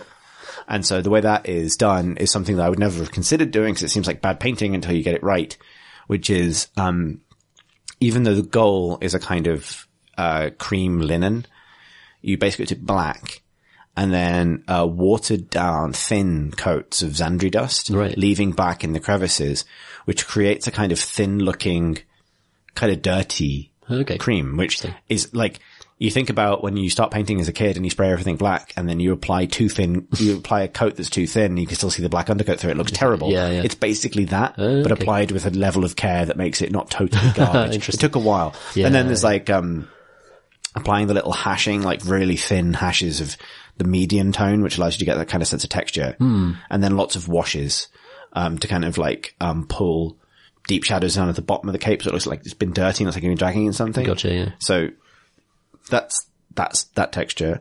Brown leather, I do, it's really worth looking at reference pictures, how leather actually ages. Cause leather tends to go dark in like central bands and then light in almost like strips. And then it gets like kind of like where it's cracked and stuff. That's quite hard to do. It's not just as simple, well, you can do it as simply as like dark in the middle, light at the sides.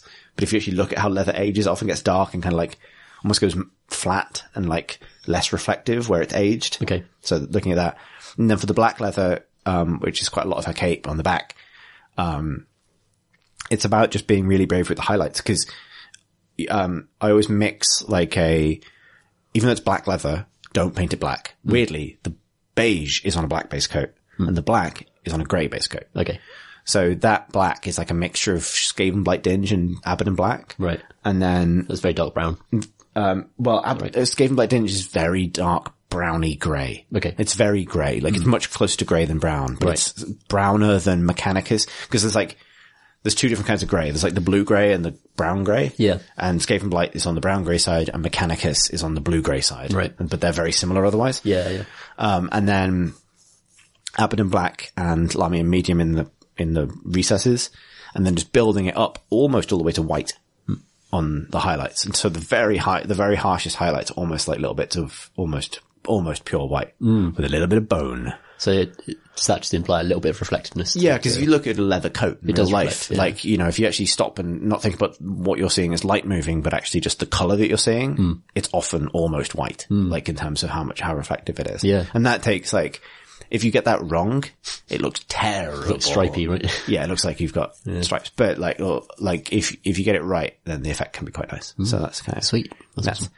How about flesh? That's seems to be a thing that. Yeah, it's the same technique that I talked about a couple of pods ago, I think, which is the no Reichland or anything. Just her skin is, if people are interested, is Gorthor brown, and then a glaze of Gorthor brown and corn red mix, and then a glaze in the shadowy recesses of Gorthor brown and black, and then highlight back up to Gorthor brown, then Gorthor brown plus white, to kind of pull out a little bit more, and then a few sort of selective things. So Gorthor brown and Druchii violet purple wash in her eyes, which it looks like she has eyeshadow, but I wanted that effect of like sort of dark or sunken eyes, and then obviously picking out the eyes with white.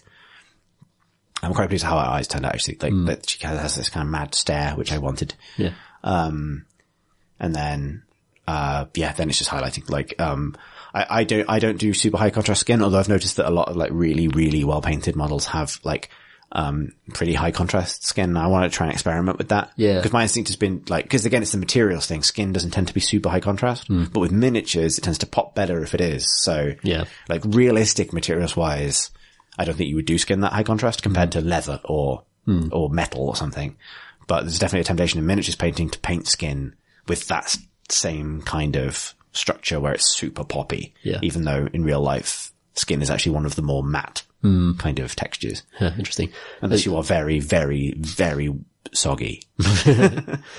There's an extraordinary Golden Demon winning Magnus, that's, obviously he's bright red, but the skin work on that is unbelievable. And also the glow effect that they get into the hand, which makes the hand look translucent as though the light is coming from inside it, is insane. It's insane. Yeah. It's just that's insane. like, that's the tier of like, you can look at it and go like, can't do that. No. But there are sometimes when you look at those models, there are sometimes little things you can take a pointer from. Yeah. And it brings you up like 5%. You're still nowhere near the thing, but it's like, You take some instruction from it. yeah, I think the big part of it is being content with what applying their techniques to your stuff does, rather than being disappointed that it doesn't immediately turn your stuff into theirs, if that makes sense.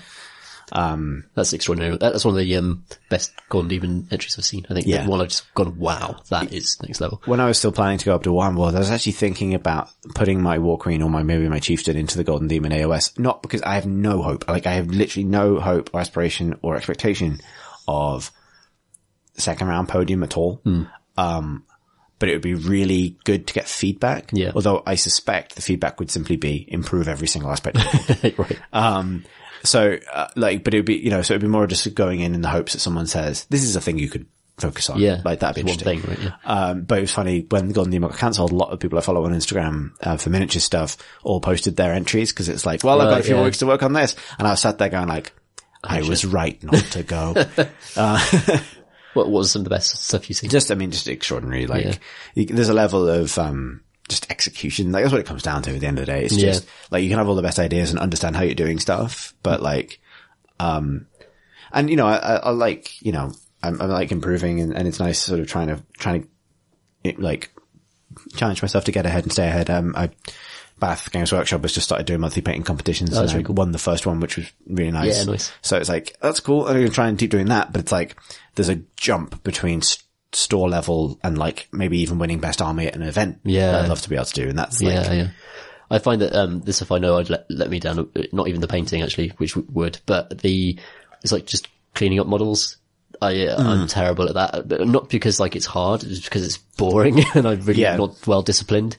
So I always miss seam lines. There's always bits of, stuff I haven't cleaned up correctly or filed, Yeah, I try and get that stuff, but like I try and get to stuff to an extent that makes sense to me. Yeah. Like I've definitely gone for it on some models and not on others. An entire army of that, that level of precision. That's what you need to get an army painting nomination or award. Everything needs to be flawless, no seam lines anywhere, That's just the level of effort that, I'm happy to not put into. To be honest. Yeah. As long as I'm happy with my army, I'm happy, and I love seeing beautifully produced armies like that as well. And I think actually, I think some worrying about mold lines and seams and stuff can be a little bit overstated. But it depends on the exact context. Like if you're going for one model that's going to be going into Golden Demon, it's going to be photographed from every conceivable angle, then you need to get it perfect. Maybe best army, maybe you don't. Like, just cause obviously best army is often the effect of the whole army when viewed as a group. And like, unless your Celestin Prime's got a big piece of sprue sticking out of his forehead, then, you're probably going to be okay if you missed a bit. No, I mean, I'm definitely going to have to paint the underside of the orrery, which I've not done. So the wet blend is on the underside of the orrery, but I was planning to paint it before I actually went out there, but someone's going to turn it upside down, aren't they? Actually, so I don't know how it'll work at Warhammer World, but like best army votes, when I've seen it, is like, well, one time I've done it was a blackout, and there, some judges came around and kind of like tapped every army they wanted to include, and then the rest of them just sat on display boards and people just peered at them. No one touches anything, right? Because I don't think anyone would want people like touching and turning. Yeah, of course. I was wondering if judges might or something. Maybe, but like, I think for my own peace of mind, I'll do it. Yeah, if you because got time. It's pure laziness. that I didn't do it the first time. I mean, don't be like, don't complain if you don't win after you haven't bothered doing that. But no, they turn it upside down. The one thing I wasn't expecting them to do. Yeah. Yes, but, I think I'd like to get back into the swing of things and try and get a bunch more done. I think, it would be nice to get in some ways back to batch painting after quite so much detail because it's like been a long, really focusing down into one thing. No, you can just and it's like, actually, this is good enough. Yeah. Like, yeah. My next big thing is going to be the Vanguard Paladors. So I'm going to have to do some mad experiments on Griffhounds to see if I can pin down the technique I want to use for the birds before I actually dive into that. There's some really nice ideas I've seen on Instagram. Brilliant for miniature stuff, by the way. It's really good, yeah. Really, really strong. Twitter's quite good as well, but Instagram's the best. So I've seen some good ideas on there for potential first schemes. I might do a little bit of terrain because I'm going to pick up it's actually a news thing, not to return to the interminable news section, but, next week they're bringing out so they did that, moon-based Clysis thing for 40k, which is like a terrain board made of card, like folding card, with the Rise of Ruins on it. And I got the Rise of Ruins separately. Yeah. We did them for last 40k game we played. But they're putting out some basically just generic wall pieces for Age of Sigmar that look quite nice. Yeah. Which would be a cool thing to have. But also actually, I'm going to get it because that, folding card board actually seems like it could be super useful. So it's a 50 quid box. So it's the terrain pieces plus the cardboard. Hopefully the cardboard is reasonably high quality. I'm hoping it's sort of close to what the Shadespire boards are like. Yeah. But actually, it's pretty big. It's like close to 6 foot by 4 foot. Really? Yeah. Cool. It's not quite, but actually not quite means it will fit on my IKEA table with its highly European centimeter measurements rather than Games Workshop feet and inches. But the other thing that's super cool about it is on one side, it's a sort of, like a ruined temple with a kind of overgrown kind of stonework kind of thing. It could be Realm of Life, could be Realm of Beasts, could really be Realm of Anywhere. Yeah. But the other side is a volcanic Akshi landscape. And the neat thing about that is obviously eventually I'll finish my terrain board, but obviously I've gone for my Realm of Metal kind of dark blue thing. And it'd be really nice, I think, for us to have something to play on that isn't dark blue. So you have some volcanic landscape and a forest, which would be kind of neat for different kinds of battles. So that'd be nice. I'm going to pick that up, but also I'm just going to dry brush the shit out of some stonework. Yeah. That is the opposite of what I've been doing. Yeah, I've got, a big terrain piece to paint actually. Not the Numinous Oculum, that's the one with the big round bit on that I've got. It's the archway, Ophidian archway. The Ophidian archway. Which I built to be quite a wide piece. And, that should be a quite nice big new structure for us to use in our games. Cool. Yeah, that's exciting. Looking forward to that. Let's talk about the battle we played. Talk about war, Chris. It's war. It's war. Here, with her face in the war pipe, it's Susanna Geckelroyd. That's probably going to bounce off a decent proportion of this audience. When was Chris Morris on television last? Years ago. Yeah. So we played a game with basically as many of the Malign Importance rules piled onto it. There are so many. Yeah. And actually I think we did, relative to our normal track record, a pretty good job of staying on top of most of them, actually. Yeah, some busy hero faces. And, I think we almost most things right, I think. Yeah, and it was interesting for us both to have almost equally busy hero phases. That's true. Rather than it just being like the Chris hour and then also we continue. Yeah. So yes, to kind of continue the thread we started earlier, we, set this battle sort of, concurrent with the Malign Importance plot. The idea that Tantris and your particular part of the Hammers of Sigmar have been kind of dispatched to track down this, missing, Vanguard, Prime, I think, or Knight. I think it's a Vanguard. It's Vanguard. Was it Hunter? It's a Vanguard leader, basically. Yeah. And in doing so, has found themselves ambushed by a force, a Tzeentchian demonic force, centered around the Changeling, who of course was that Prime. But led by a, Dark Oath War Queen with a particular, sort of, pact with Tzeentch. So my War Queen I sort of see as, she is a survivor by nature more than anything else. Her pact with the Chaos Gods is more about, sort of, her own, maybe ascent to power, but mostly her own ability to kind of survive and, sort of, see another day in a world that is extremely, extremely hostile. Like I kind of wanted that idea of like, what's a War Queen like from, the realm of metal where people are very changeable, but also, it's run by Chaos. Right. So the plot notion that she's both kind of like mercurial in her aspect because that's realm of metal. But also that means that sort of manifests as her willingness to kind of lie and deceive and cheat and kind of gamble to survive. She's got hustle, basically. Yeah, sort of like a little bit different to the kind of heroes I've had in my armies previously. But that manifests in this particular circumstance as a kind of compact with the Changer. And in this instance, what she's undergoing is a kind of test. It's waylay and annihilate this Stormcast force that isn't expecting an ambush. Tzeentch provides the demons alongside a Gaunt Summoner.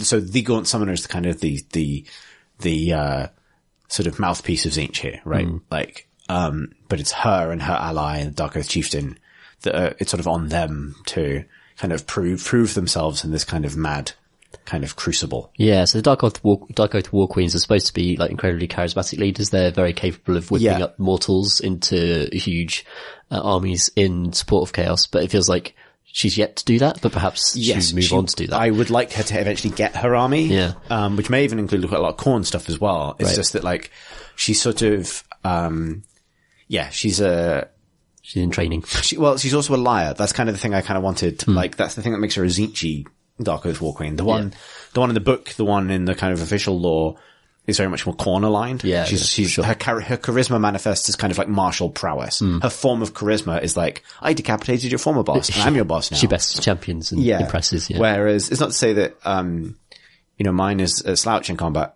but that she's the Tzeentch aspect of her is the deception, if that makes sense. Yeah. It's like, if a lie gets you what you want faster, that's better than having to duel everybody you meet. Yeah, so it seems like she'd get mortals on side by promising them what they secretly really want and I think lying about. Maybe, like, I think it's, I don't see her, like, I don't want to get into character study too much, but like, I sort of, it's more like, she's almost also lying to the gods. That's the other thing. It's like she'll make a compact with any chaos god. Yeah, just to get survive. what she needs in the moment, right? Yeah. Like, so it's almost like an unstable gamble. It's like eventually it'll catch up to her, but she's sort of running ahead of it. That's really like cool. the Thelma and Louise of, She's got her own partner as well who, the partner is overstating it. Battery. Yeah.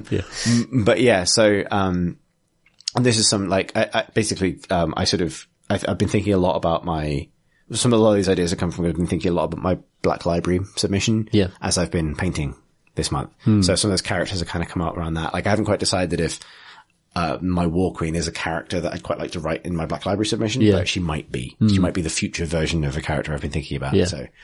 Anyway.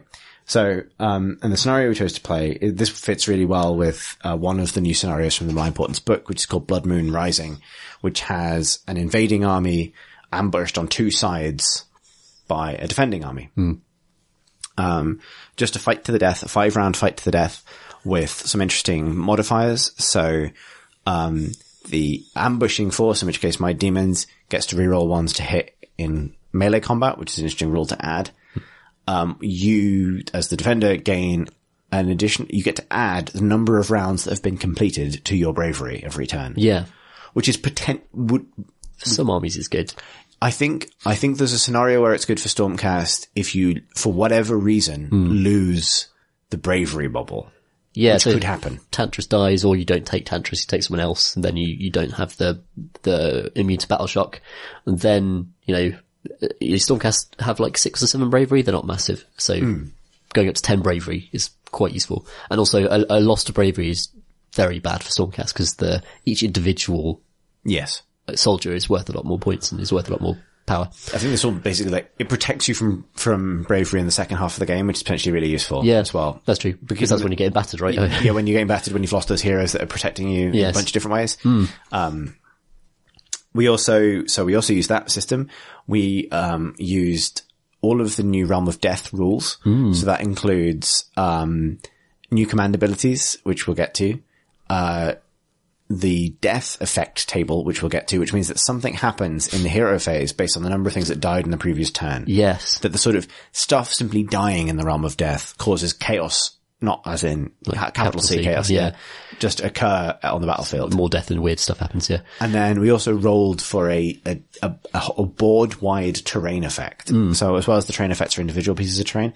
And the one we got was, I think, life-sapping battlefield. Yes. Which meant that in each of our hero phases, we roll a dice, and if we roll a 6, then we can choose to deal D3 mortal wounds to any enemy unit we want. Because the world itself is like sapping the life force out of randos, out of people on the battlefield. Yeah. And in addition to this, we also used the headline feature for Malign Portents, which is the portent system. It's like a card game that kind of sits on top of the battlefields, and you pick a kind of specialty, a type of portent, or a kind of a sign you're choosing to interpret. Yeah, that's right. And then that gives you a hand of cards, and each turn you generate a certain number of points, and those points go away at the end of that turn, but you can choose to spend those points deploying these portent cards in various phases to achieve strange effects, and Yeah, and we'll get into some it's like a magic system on top of the magic system, really. It is, and the amount of points you get is, obviously you don't keep them between turns, so you have to roll a dice and kind of get your point stock for that round. Yeah. It's a D6, and then you apply lots of different modifiers to it. So we each get a flat +3 because the battle's taking place in the realm of death, where the magic is stronger. We each get, and then you add an extra 1 for every wizard or priest in your army, and my army's packed with wizards. Sure. So that, I got lots from that. Yeah. I was adding 3 every time because I had a Harbinger. My general's a Harbinger, so she adds 3 by herself. But you also gain the benefit of the scenario, which gave you, the idea is that as the scenario, goes on, the blood moon is kind of waxing in the sky. Yeah. So, on the first round, you get an extra prophecy point. On the second round, you get D3. On the third round, you get D6, and then it goes back to D3 and back to 1. So it kind of gets stronger and weaker. Yeah. So I quite like the way the scenario creates a kind of ebbing power level. Yeah, different power arcs for both factions. Yeah. Although actually, and that actually was also kind of nice because it meant that the amount of extra points I was getting from the Harbinger from all my wizards was somewhat counted out by the amount of bonus points you were getting. Like, we were never ended up in a situation where either of us were like notably further ahead or behind, or couldn't do something we wanted to be able to do. We were mostly able to cast pretty much everything we wanted. I think it was quite a high portent point scenario. Yes. For both of us, which was fun. Yes. Yeah. We were portenting it up. And the final interesting thing about the setup was deployment. So I had to deploy in 2 bands either side of the board, you in the middle. But the way it worked is I set up half my army in one of those bands, then you set up your entire army, and then I set up the rest of my army. And so my first one was a little bit cagey. What I did with my first deployment is I split off all of my fastest stuff. So my Screamers, my Chariot, my Herald on disc, along with the Changeling who can redeploy. So his deployment doesn't really matter. Yeah. And 1 unit of Pink Horrors, and put them on one side, positioned so that I could basically catch you wherever you chose to go, because I had no idea. And because everything's got like a 16 or a 14-inch move, it's like, I'll get, you know what I mean? They'll get there. Yeah. You formed a really cool... Yeah. So, I had we sort of adapted the measurements slightly to fit a 4 foot by 4 foot board. So I had like a 9-inch wide, strip down the center of the board where I could deploy. And I sort of, I decided to employ all of my forces in a kind of marching formation at the hard edge of one of the board edges, basically, instead of just putting them in the middle where they could be surrounded, randomly. I decided to form, 2 screens either side. On the left, it was Liberators facing outwards. On the right, it was 3 birds facing outwards, and a couple of heroes as well. And then in the middle, and they were basically protecting 2 units of Judicators, who are the archers, in the center. And at the front, the phalanx was kind of led by 2 Formulators and my general, Tantris, also on a Dracoth. So it was basically kind of, looked like quite an orderly kind of parade, basically. It's like this parade of gold. It looked like a Stormcast marching formation. It did, yeah. Cool. And it also functioned well as one, actually. Like, we'll come on to how it performed, but it did sort of do what I wanted it to do. Yeah, it immediately meant that, luckily because my units were so fast, it wasn't like I've been kind of like strung out in the wrong place necessarily. No. But it did change what I wanted to do with the rest of the force. So, I wanted to keep my Dark Oath characters behind line of sight blocking terrain for as long as possible, so I made sure to position there. I wanted my Gaunt Summoner around to cast buffs, and I wanted to be able to get my Flamers into cover because I didn't want my Flamers to get shot off.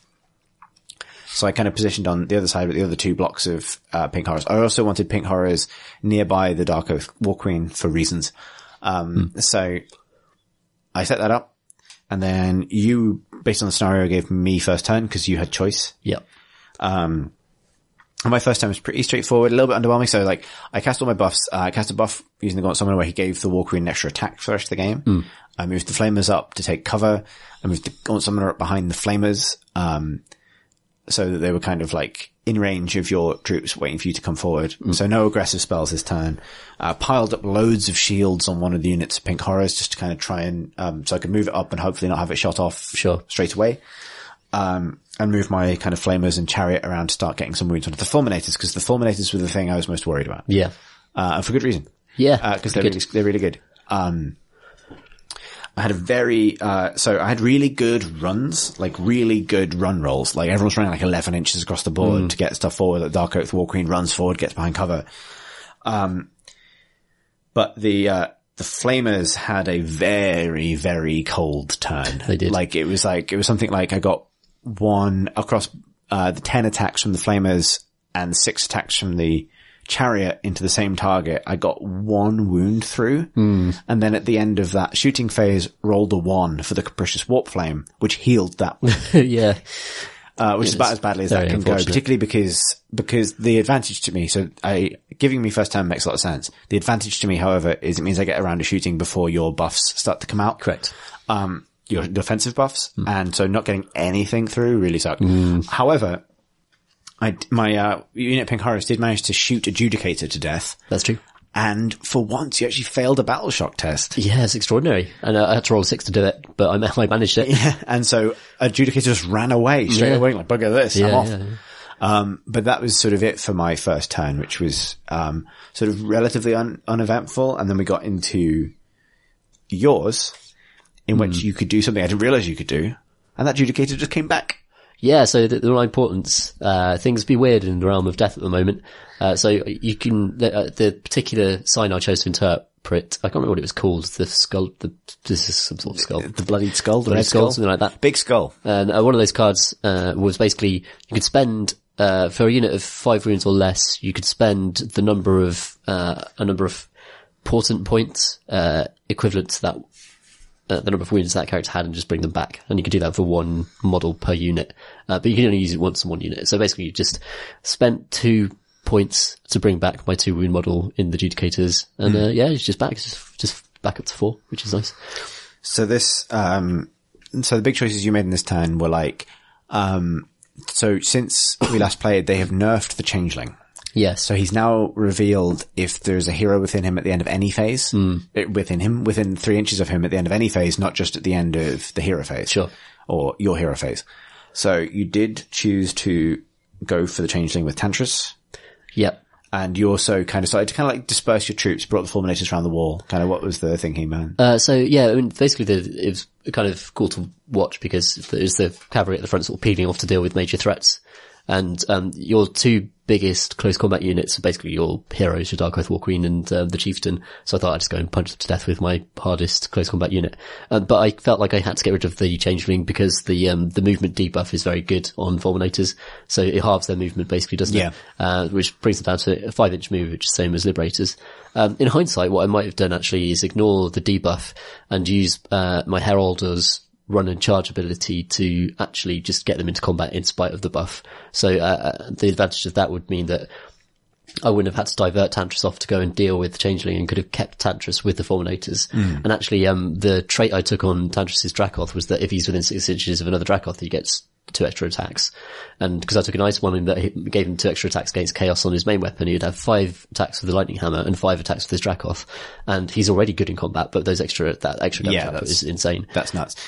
One big factor that we hadn't mentioned actually is, I took the Cunning Deceiver trait on my War Queen. Yes. Which means that for the first round of the game, so including my first turn, your first turn, all of your hit rolls are reduced by 1. Yes. Which only applies to the first turn of the game, and then it goes away forever. And, you know, there are command abilities that consistently useful throughout the game, and this is an all-in. Yeah. But the reason I took it, and it paid off a lot in this turn, was to blunt your initial attack, because -1 to hit means suddenly things that explode on 6s don't work. Yeah. And I need to survive one turn of that, I think. So loads of Stormcast weapons that explode on 6s to roll and to hit and to hit and to wound and stuff like that. Yeah. So obviously all those hit rolls are deactivated, which is really strong. So yeah, that was certainly useful. It certainly dampened the shooting as well, which is a big problem for your army. Didn't dampen the doots. It didn't dampen the dudes. Nothing could dampen the dudes. So yeah. My plan to get my flamers onto cover in order to protect them from the Judicators was somewhat revealed to be a bit of a problem, because guess who's back? It's Dr. Doots. It's been ages since I've run him in an army, and it felt so good using his bullshit again. So yeah, he just stepped up and he, 15 inches, just honks at it, and it automatically happens. He rolled like a perfect roll, actually. No, actually, this happened later. He did it twice, actually, I think. Yeah, he just rolled the perfect roll where he hit your guys and didn't hit any of my guys. Yeah, so he killed, in that first one, he killed a flamer and took 2 wounds off the Gaunt Summoner. Yeah. To which, ouch. And then, so what else happened that turn? So, I shot something.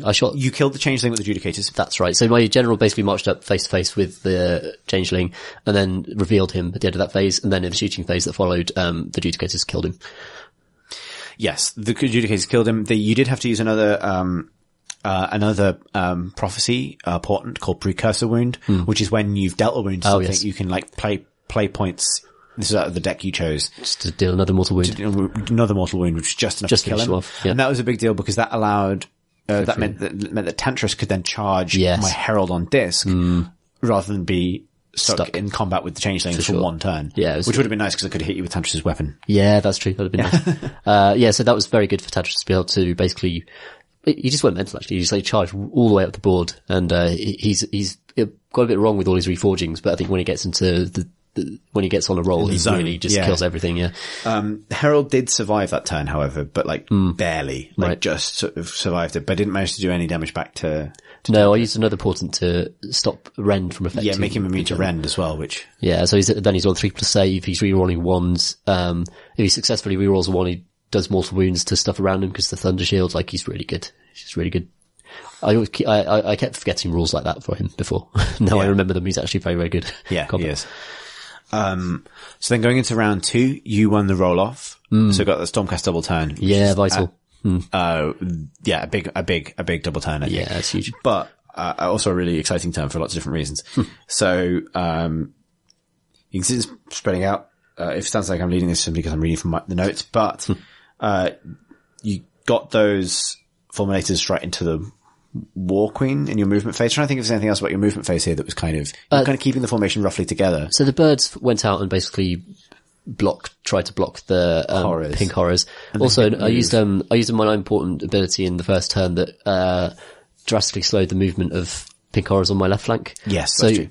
You were bringing in a unit of big pink horrors in from either side of the board, and I successfully basically pushed out with the formation and stopped them from getting into really being in a battle for a while. Yeah, for a while. Yeah, this is an interesting game where the pink horrors weren't really involved at first. No, it became more important as the game went on. Yeah.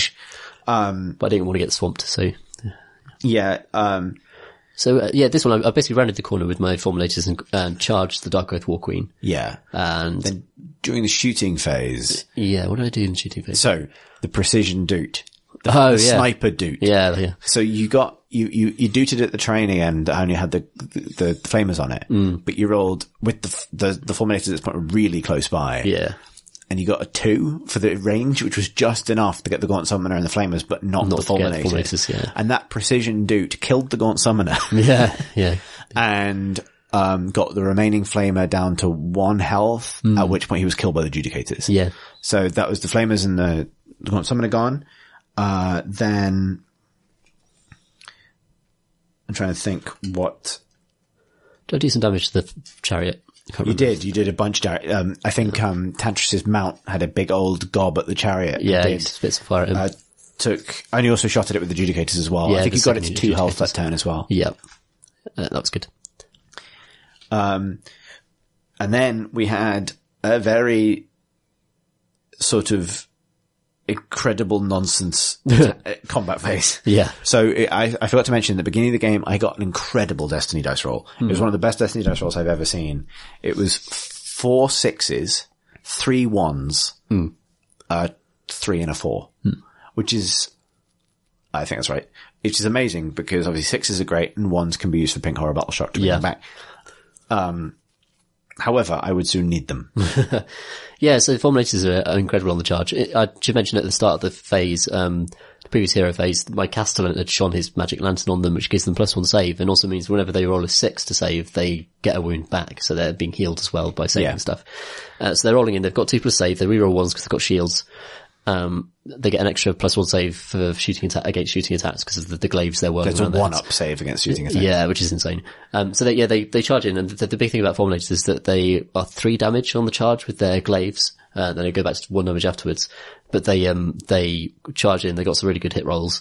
You got 4 hits through. 4 hits The War Queen has 6 wounds. Yeah. So if 2 of those go through, she has, so the way the War Queen works is I gave her a artifact that gives her an extra wound. So she has 6 wounds. Anytime you deal a wound to her, she has a 6-up kind of ignore. Yeah. And if that ignore is successful, she bounces a mortal wound back. But otherwise it's only a 5-up save. Yeah. So with the rend on the Fulminator weapons, you had 4 attacks through, and if any 2 of them succeed, she's dead. Unless I get before the Dracos even attack. Yeah. Yeah. And that's needing the mortal wound saves to go off. Yeah. So I committed, and that's a 6-up save. So I just straight out committed all 4 of my Destiny Dice 6s to save her. Yeah. So that saved her all of that damage. The Dracos whiffed. Well, they did a bit. No, they didn't. No, the Dracos got her to 1 health. Oh, okay. Because then the Dracos did, because then the Dracos did, I think, 5 damage themselves. Yeah, so the Dracos have a thing where if you roll a 6 to wound, they do d6 damage. So I think one of those d6 damage attacks. Yeah, I think you got 6 damage through in the end, but I bounced 2 of them with her ignore, which did some wounds back to the... Yes. Yeah, that's what happened, because I bounced 2 wounds back, because I got 2 6s for her mortal wound save. So she crawled out of that combat on 1 health. Yeah. But that was a big, expenditure to Yeah. get. But then the amazing thing is, while then the War Queen and the Chieftain attacked the Fulminators back, but not only did they fail to do any damage, you rolled enough 6s on saves that they managed to heal all of the damage. Yeah, they came back up to full health. So. Yeah, which is fine. It was just insane combat. it was. Basically, it was the one charge I wanted to get off the entire game came off, but then everything went right. All the attack rolls went through, and then it was all just negated basically in the end. Yeah, I know that can kind of be a negative feeling. At the same time, it was I had plans for those Destiny 6s, and it was I want this hero to survive this, so I'm just putting this down. Particularly because I was at this point genuinely afraid of a tabling, losing the Flamers and the Gaunt Summoner just like that. Yeah. This was also I lost the Herald that turn. I just lost the Changeling. A lot of your wizards were down. I lost 3 heroes on that turn. All of which were wizards, and that was all of my wizard heroes. Yep. So, it was full disaster recovery mode. So it was I'm not keeping those 6s for spellcasts anymore. This is, cause the things so if I've been able to keep those 6s, the things D3 damage rolls, it's very useful to be able to, D3 weapon profiles and things. Yeah. D3 damage weapon profiles. There's also things every unit of Pink Horrors had a Bolt of Tzeentch, which casts on an 8. Having a 6 to commit to that, to manage to guarantee it, or semi-guarantee it, is really good. That's D6 mortal wounds. Yeah. So each of those 6s is super valuable. Committing them is just, I just want this hero to survive. Honestly, it was, I've spent a week and a half painting this hero. I'd like her to roll dice once. A little bit more. You know what I mean? Yeah. So I stand by the decision to do it, although I appreciate that it was a frustrating. Oh yeah, it's totally the right decision. But that's one of the kind of the game feel things about Tzeentch is that you do everything right, and then they're just yes, yeah. So it is sort of diminishing returns, right? I think a lot of Age of Sigmar armies work like that, where it's I'm good in this particular moment. Yeah. I have to capitalize on it as much as I possibly can, or else I'm not going to get this opportunity again. Yeah, sure. I mean, what's stupid about it from my perspective is that I would have felt better about it if you'd rolled 4 6s. Yeah. You know what I mean? Which doesn't make any sense if you think about it. Why would one thing feel worse than the other? But it kind of does. And it came from me. I rolled those 6s at the start. Exactly. Yeah, right. It's no difference. Yeah. I mean, the Destiny Dice thing is really interesting from a feel point of view, because it's not, people who get frustrated with it are oh, you just get to use whatever result you want. It's not. It's you roll 9 dice at the start of the game, and then the game is pick the best moments to use those results later. so you still roll the dice at some point. It's not a reroll. It's not a plus. It's not a, it's not a bonus. Yeah, it's sure. not a, like, so, for example, right, like, none of my shooting attacks have rend.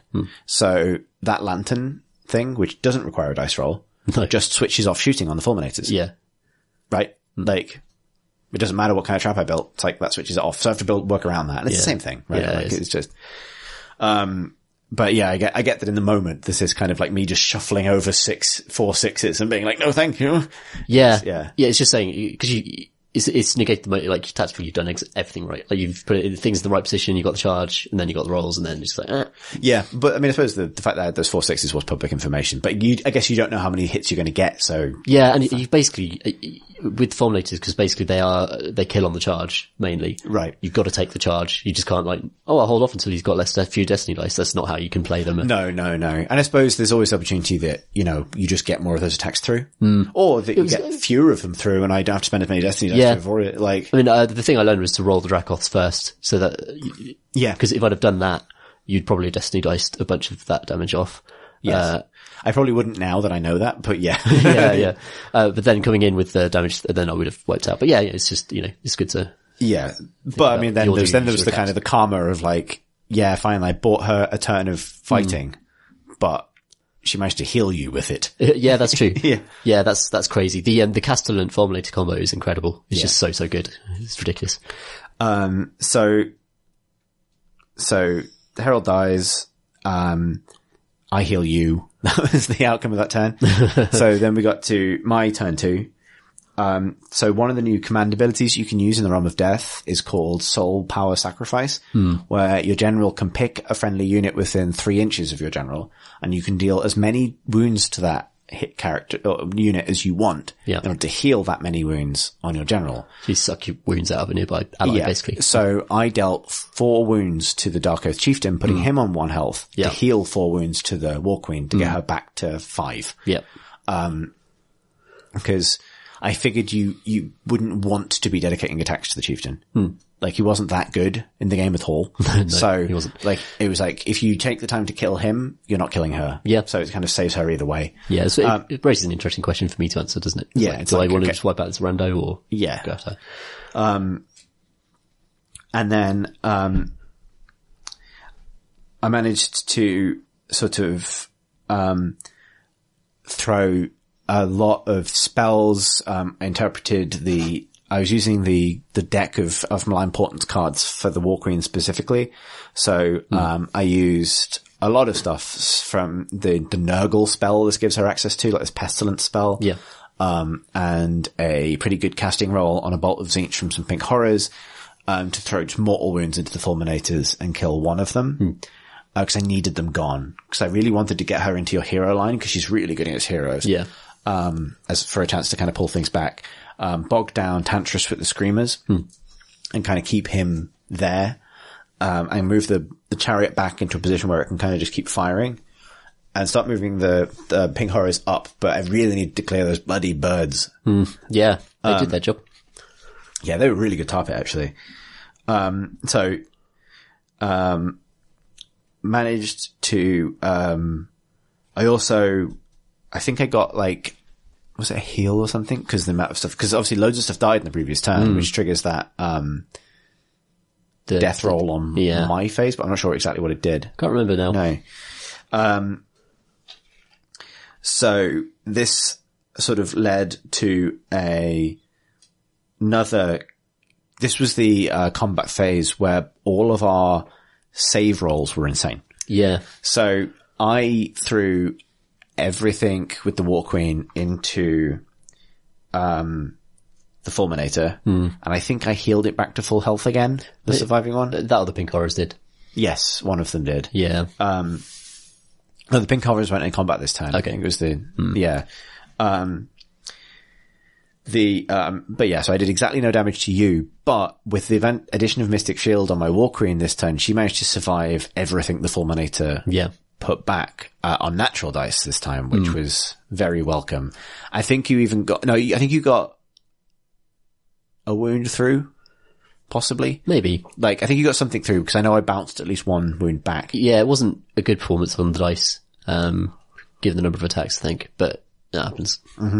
The Screamers had really hot dice and got 8 wounds through onto Tantris, and he rolled just 8 natural saves. So it's like Just saved it all. and then he killed half the unit in return. Yeah, I'm definitely consider taking the +2 attacks item again. It's only +2 against Chaos, that's the thing.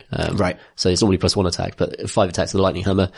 On the 6, it explodes and does 2 mortal wounds. Yeah, he did 9 wounds to them, I think. Yeah, so if you're rolling 5 dice rather than 3, the odds of getting that off is just much, much greater. Yeah, that was really nice. Yeah, very good. My pink horrors were in a frustrating position because I managed to kill all of the birds except for the last wound on the last one. But that means a sort of a whole round with the potential for more. Yeah. Where they're not like doing loads and loads and loads. No, it's extraordinary they survived that really, but then the pink horrors were directing their spells elsewhere, like at the Fulminators. The shooting is not very good on pink horrors, so they're just statistically, it's hard for them to do 6 wins to a thing. Yeah. Basically. Yeah, at this point in the game, like, it was all about trying to get through the Fulminators to, just try and pull the momentum back a little bit, because with all those heroes came a lot of damaging spells as well. Like, a lot of them have unique damaging spells. So now I'm down to Bolt of Tzeentch and Arcane Bolt. Those are the only 2, apart from the Portents, which still do provide more. Yeah. But given how important my Mortal Wound output was, I'd lost so much of it that I needed that pushback the other way. You don't have any rend in your army as well, so without mortal wounds, you just only very little. Very difficult to get through Stormcast. Yeah. I did, however, manage to get the double turn going into the third round. Yeah. And then poured absolutely everything into that Fulminator. Yeah. Arcane Bolt. So, I used a portent that allowed my War Queen to pretend to be a wizard for a single moment in order to cast Arcane Bolt. Yeah. Committed a Destiny dice to casting it, but then it was unbound by the Veritant. Yeah, it's never happened before and will never happen again. Then I threw the Pestilence spell, which I think got it to 1 health. Then, Bolt of Tzeentch failed. But then I rolled the 6 for the terrain effect. Yes. Which meant the ground itself ate the final Fulminator. He went down. It's close. It probably might have gone down in combat. The thing is, if you didn't kill him, I would have used the Malign Portent spell that brought back my Judicators earlier. I would have spent 5 points to bring back the second Fulminator. Yeah, exactly. Like, and that's game over. Yeah. Yeah. You just had to do it. So pulled him down, but also I wanted to be able to charge the War Queen into your heroes. Yeah, sure. The hero line was just behind him, just behind the Fulminator. Then, talking about the Flamers not being much, the Chariot poured all of its fire into Tantris, who got a 6 on the save. Didn't take any damage himself, but got a 6 on a save that bounces a mortal wound. So what happens with his Thunder Shield is that if he rolls a 1, you reroll 1s with shields, basically. If you successfully get that reroll, it goes kaboom, and then every enemy within 3 inches takes a mortal wound, basically. So I actually killed a Screamer with my own Flamers. Yes, you did. The first kill the Famous got. Yeah. And then I got to the exciting thing, because every time the War Queen kills a hero, she gains an extra attack. And I had this dream of like how this game could possibly go at this point. Yeah. Where she gets into your hero line and she just starts killing people, because I kept the pink horrors near her so that she can eat a horror, get her health back. Yeah. And then I'll regenerate those horrors in Battle Shock phase with the ones in my Destiny pool. And you might actually struggle to take her down, and she might kill a lot of people before she finally goes down. And maybe that just about gives me time to kind of pull this back. So she goes straight into the Castellan, who took a lot of fire from the pink horrors as well, got him to 3 wounds. Yeah.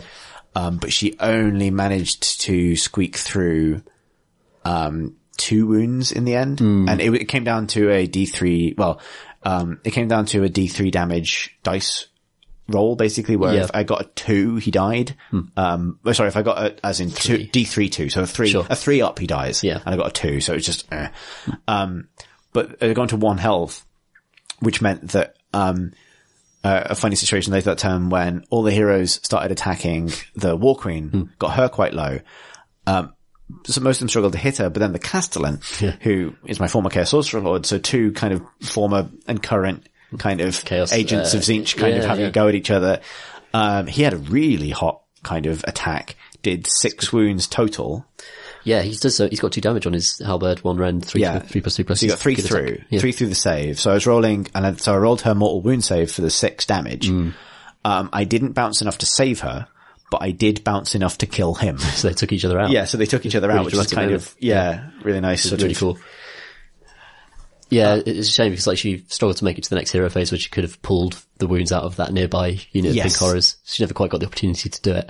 But then, a lot of fire was going into like the next turn, basically. So yeah, you could have started shooting her, which would have definitely been that would have been game over. So big hero melee. And then Tantris wiped out the rest of the Screamers. Yep. And this brings us to your third turn, Tom. Yeah, so... where you remembered that you had Vanguard Hunters.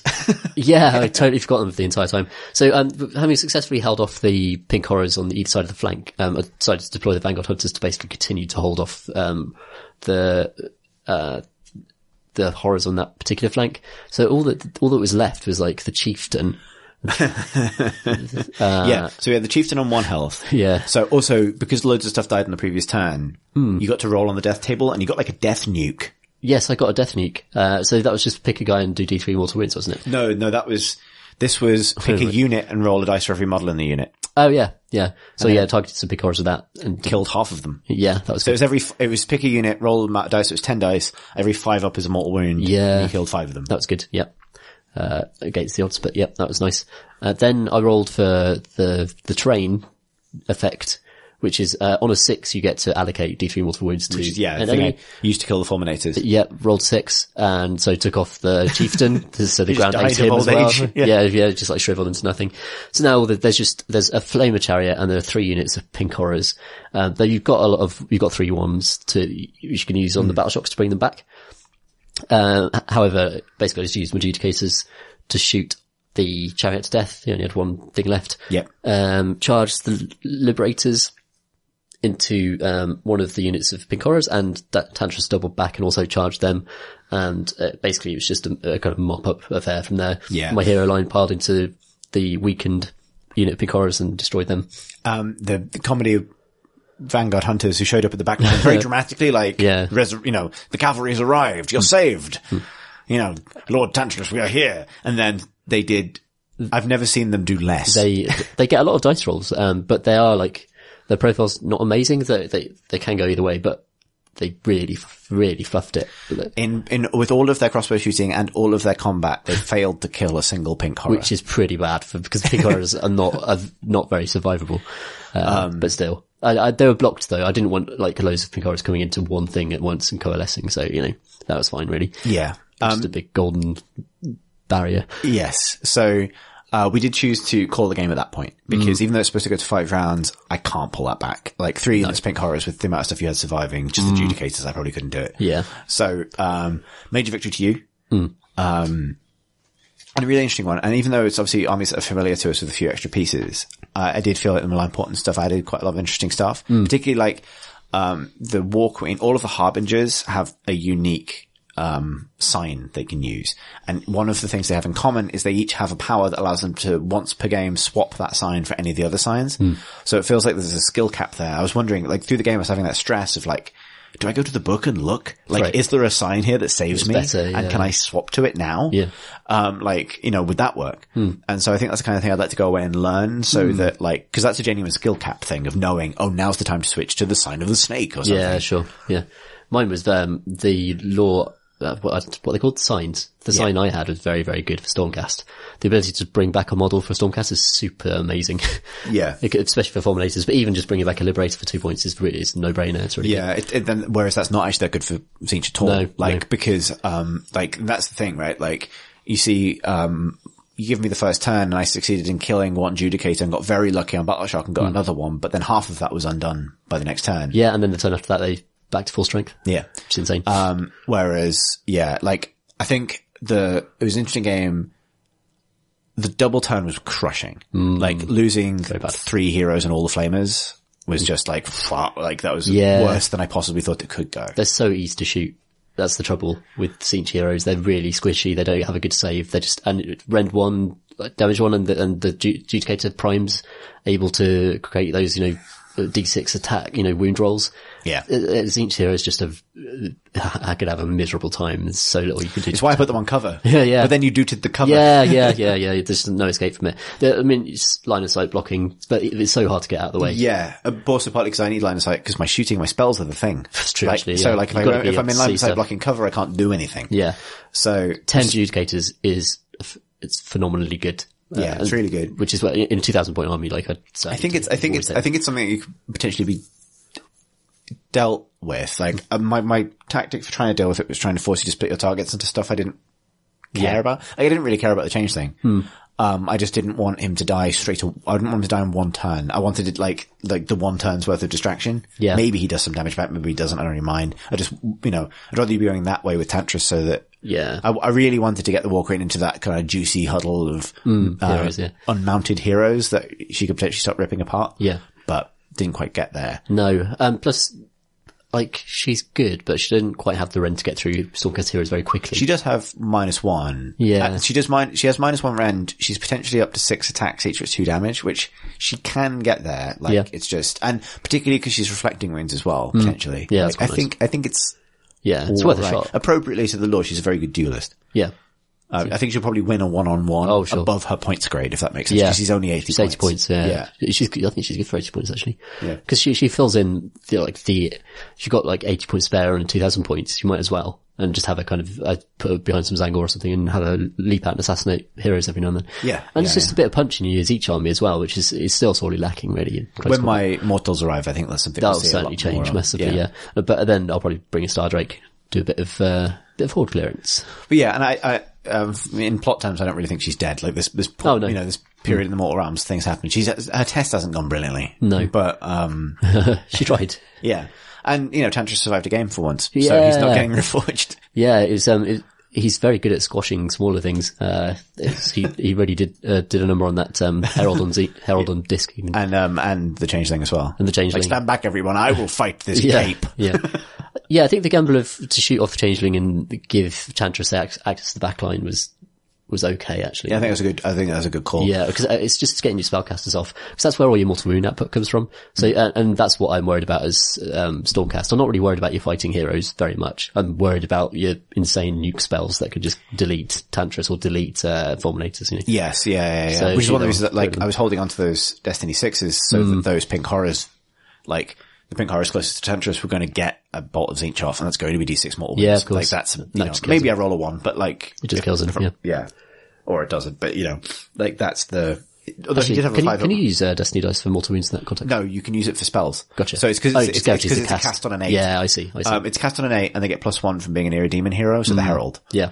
So if I put the 6 down, it's going to go off, unless you can do spell it. But I think there's a Dracoth trait that gives some mortal wound save, which I'll consider in future, actually. yeah. That'd be very useful. Well, mortal, like, honestly, like a lot of the mortal stuff I'm going to build will incorporate mortal wound saves, because I need it as well, right? Sure. Like, I need it for Dr. Doots, I need it for, lightning things exploding. It's like, part of the game, isn't it? Like, everyone does loads of mortal wounds. It's just, for me, it happens in my hero phase. Which I think partly might be one of the, again, a feel thing. We talked about feel a lot over the last year, but like, I think losing something before you had a chance to act is very different to losing it at the end. You know what I mean? Like, you rolling a 6 to wound and telling me, oh, by the way, that's a mortal wound or whatever. Then it's like, oh, okay. It's distributed. If it's like, if I just roll dice at the start of the game and it's like, that's gone. Yeah. Like, though with Dr. Doots, if you're going to stand on cover, I'm going to blow up cover. That's a learned lesson by now, I would say. But it was a real toss up because they're a ranged unit. They need to be able to see. They need to be able to see your ranged unit in order to do the thing they need them to do.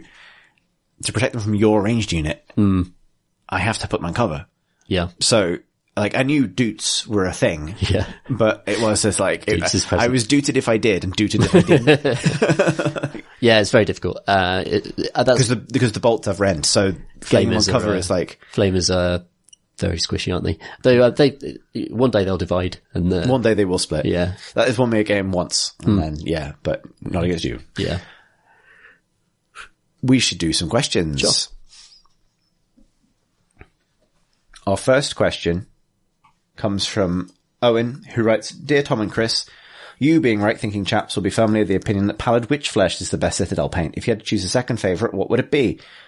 We could be exciting, expand this question to other paint manufacturers, but why be dull? Oh, hang on, why be dull? Yours in paint spatters, Owen. What's the best? Okay, I can see where he's going for with Pallid Witch Flesh because it's an ideal tone for achieving that kind of bone wink I've been talking about. On those lines, I will say probably Rakoth Flesh is the best. Rakoth is really nice, isn't it?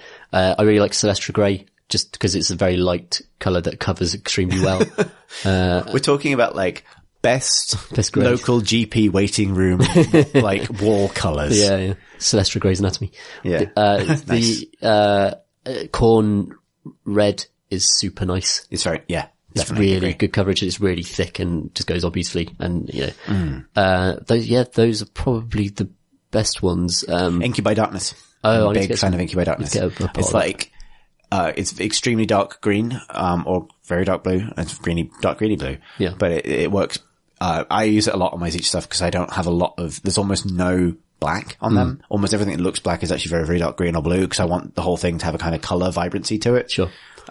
It's great for that. Stegadon scale green is very cool. Ooh, yeah. Because you can go up in different directions with that. You can go up through greens or you can go up through blues because you're just sitting halfway between. Yeah, sometimes use it instead of Incubi if I'm going for it's a really nice paint as well. It covers really well. It's just a really good paint. The worst ones are like White Scar. Just good luck ever using White Scar. I use White Scar quite a lot. It's a good mixer, but if you're actually trying to paint up to white, I find it to be a nightmare. I find there's a lot of metals that are very, very, very touching, very flaky. Like a lot of the bronzes, like Warplot bronze can be very temperamental. Okay. Hashut copper, Sycorax bronze, Rune Mode brass, they're all pain. The Sycorax bronze is so thin, it's strange. Their golds are lovely though. Really good gold paints. I really like Retropy Drama. Oricama is just a good transparent paint. And Runefang Steel. Good. Stormhost Silver as well. Yeah. Good top names for paints. But yeah, Rakarth. It's Rakarth, Incubi, and Cornred, I think I would agree. Avalon Sunset, that's good. Tau Light Ochre. I've got a pot of that. I've not used it yet. There's an outside pick. The brownie orange you didn't know you didn't have. What do you use that for? Is it clothes? Very good way. Highlighting red is super hard. Right. Highlighting red without getting to pink or explicit orange. Yeah. Is fire difficult. So it's a very light browny orange, but it mixes well with corn red for a natural kind of highlight color. Very good. Goes a little bit sort of, more like a salmon pink. Yeah. But it's nice for that. Good. Gets you, because I've been painting a lot of red cloth and things. It's good for that. Next question comes from Andrew, who writes, good miniatures. With the recent unveiling of the Rogel Dawn model, I was reminded of the Imperial Fists wrestling-based successes, The Revival, and their tagline of no flips, just fists. A statement that Rogel Dawn would likely endorse. With that in mind, what wrestlers would the other Primarchs find kinship with? Thanks for making a few of my favourite hours every month, Andrew. So what was that? That was what wrestlers would each Primarch find a kinship with? I'm really going to have to defer to you on this one, Tom. God, yeah, that's a tricky one. And also I'm going to have to refer to wrestlers that people broadly will know, perhaps. Well, you can go for the deep cuts, 'cause I'm not going to know, Tom. You could just say names. So, Rabuk Guilliman is John Cena. Yes, that's completely totally John Cena. Yeah, that even happened basically at the end of the Gathering Storm. Yeah. The Gathering Storm would be a brilliant name for a wrestling pay-per-view as well. Yes, actually it is. Other ones, so like, what you're more feral out there, but good guys. White Scars? Sorry? White Scars? White Scars. Jaghatai Khan? Or Lemon Russ? That could be, he could be, Mankind, Mick Foley. He's hardcore, used to hammer nails into his face and stuff. Oh, shit. Yeah, but he was surely that's a good guy. No, cause he's a good guy as well. He's definitely, he would have fealty to the Emperor, I think. Okay. Who are the guys with the trombone? The New Day. Yeah. The New Day, yeah, they're just kind of like, they're probably like Harlequins. Okay, fine. Cause I was like, is simply having a brass instrument there going to bring you in a Fulgrim direction? Actually. But probably not, cause the vanity. They're a bit too zany, I think. Okay. And they're there really isn't like the wacky Primarch. Either 2 or 11. Really, no. Like, no. The comedy Primarch, the Weird Al Yankovic of Primarchs that we missed out on. Yeah. So, perhaps, so charismatic, bold, angry, rebellious, reminds you of a certain, heresy leader. I was actually, saying that, I was thinking a little bit about the Lion. Oh yeah. Cause, they kind of might have fallen. I think where are you going with this? I think Horus is probably Stone Cold Steve Austin. Okay, that actually works perfectly. Yep. That's who's the Rock? The Rock's just... It's the Lion, clearly. It's the Rock, it's the Lion. Exactly. Yeah, the Rock is the Lion. That makes sense. Can you smell who in the Rock is sleeping? Yeah, there you go. Yeah, perfect. So I think with that, we've headed off most of, who's just like efficient but brutally boring? Ferrus Manus. Ferrus Manus, he's a bit weird, Ferrus Manus, like he's a little bit, pale and, sickly and weird. Efficient but boring. Arguably Dawn, but maybe not. Yeah, I don't know. I mean, yeah. I think we've hit the main wrestlers there. Yeah. Can you think of anyone like sort of like, pretty and charismatic and kind of well loved? The really pretty, charismatic ones tend to become heels because if you're too pretty, then it's easy to I'm just thinking like, crowd. Who does Horace / Stone Cold Steve Austin kill? Basically, who's Sanguinius is the... Who's Sanguinius? I'm gonna go for Dolph Ziggler. Okay. Dolph Ziggler, which is an amazing name, but he's basically like a sort of Adonis. Okay, yeah. Frizzy-haired Adonis. Lovely, yeah.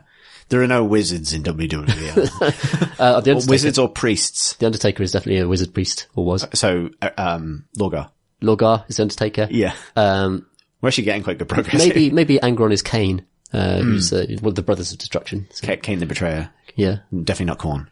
Definitely not Khan. Not Korn. Khan.